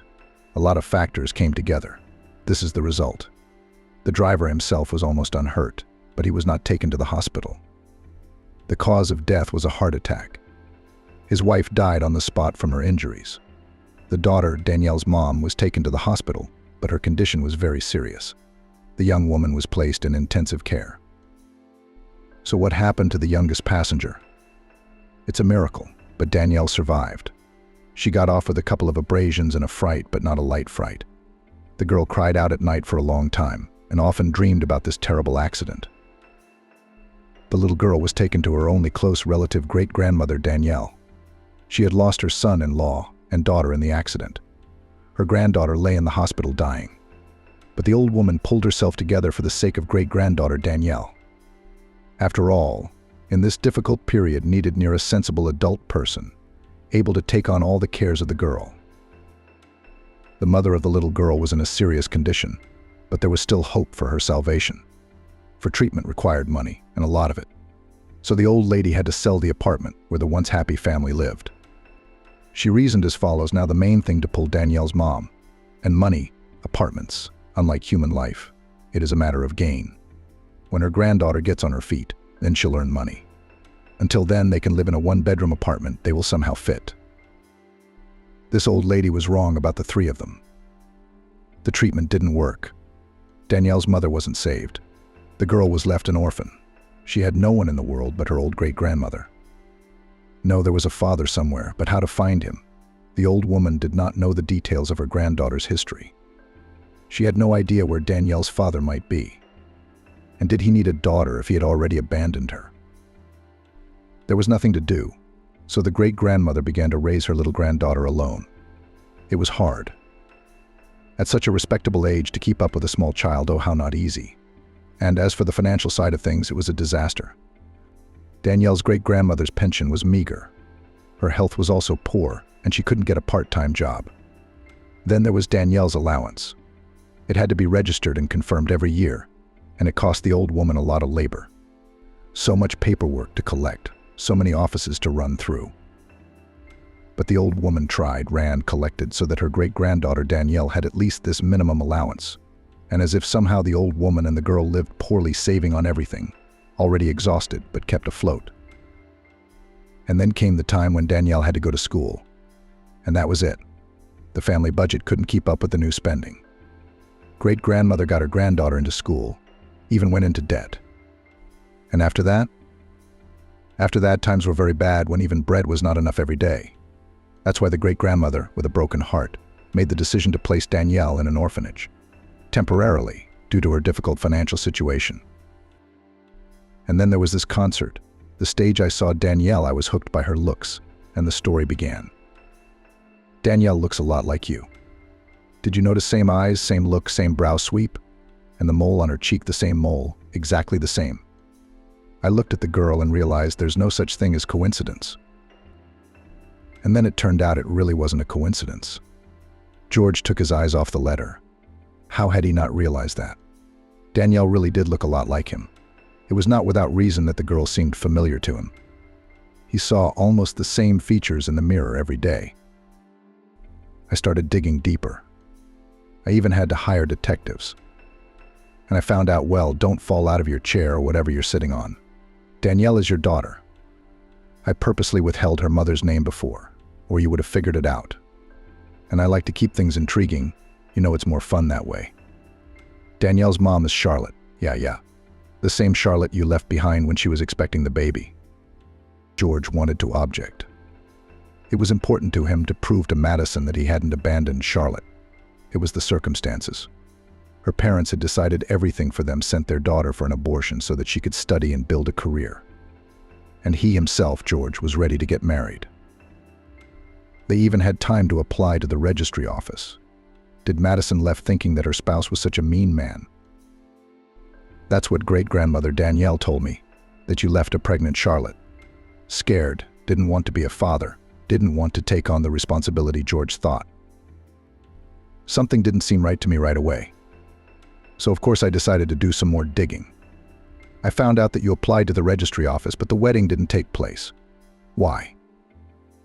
I tracked down Charlotte's best friend. She told me. The girl's father was against the wedding. He did send his daughter to hospital at first, but it turned out there was nothing she could do. All the deadlines had been missed. Charlotte seemed to love you very much. She begged her parents to let her be your wife, especially since you'd already applied. But my father was adamant. He felt that as a wife and mother, his daughter would never graduate from university. And decided so Charlotte gives birth, lives with her parents, they help with the baby, and she finishes her studies, builds a career, and then does what she wants. Except that then never came. Charlotte, yes, she studied, of course. But the accident happened shortly after she got her degree. Who knows, maybe if she'd stayed alive, she would have found you sooner. She probably would have. Well, Danielle's great-grandmother didn't know who the girl's father was, so she couldn't find you if she wanted to. That's the story. If it wasn't for chance, Danielle would still be without a father.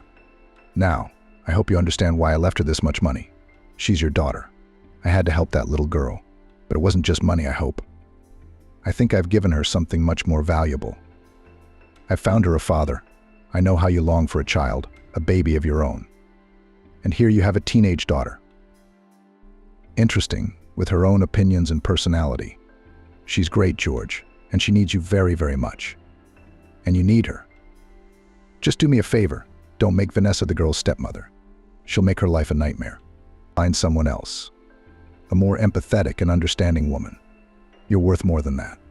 And so does Danielle. I believe you're the closest thing to each other. You'll be reunited and live happily ever after. I wish I could be there for you. Love you and kisses. Take care of each other. George finished reading. Only then he noticed that his hands were trembling. As a postscript, Madison had left Danielle's address and a link to a DNA test, which it turned out this amazing woman had managed to conduct secretly from her husband. George had no doubts about the result of that test. A light, fresh breeze blew in from the sea. It was too cold for swimming, but it was a pleasure to walk along the shore. George walked along the sand, holding his daughter's hand. It was hard to get used to, but it felt good to say to someone, "That's my daughter." George, we've missed so many years. Now we're catching up, he thought. They talked a lot, traveled a lot, talked about everything in the world. George felt absolutely happy, and he knew exactly who he had to thank for that happiness: Madison. Amazing, unique, intelligent, sensitive, kind. Sometimes George thought she was somewhere nearby, looking at him and Danielle and smiling contentedly.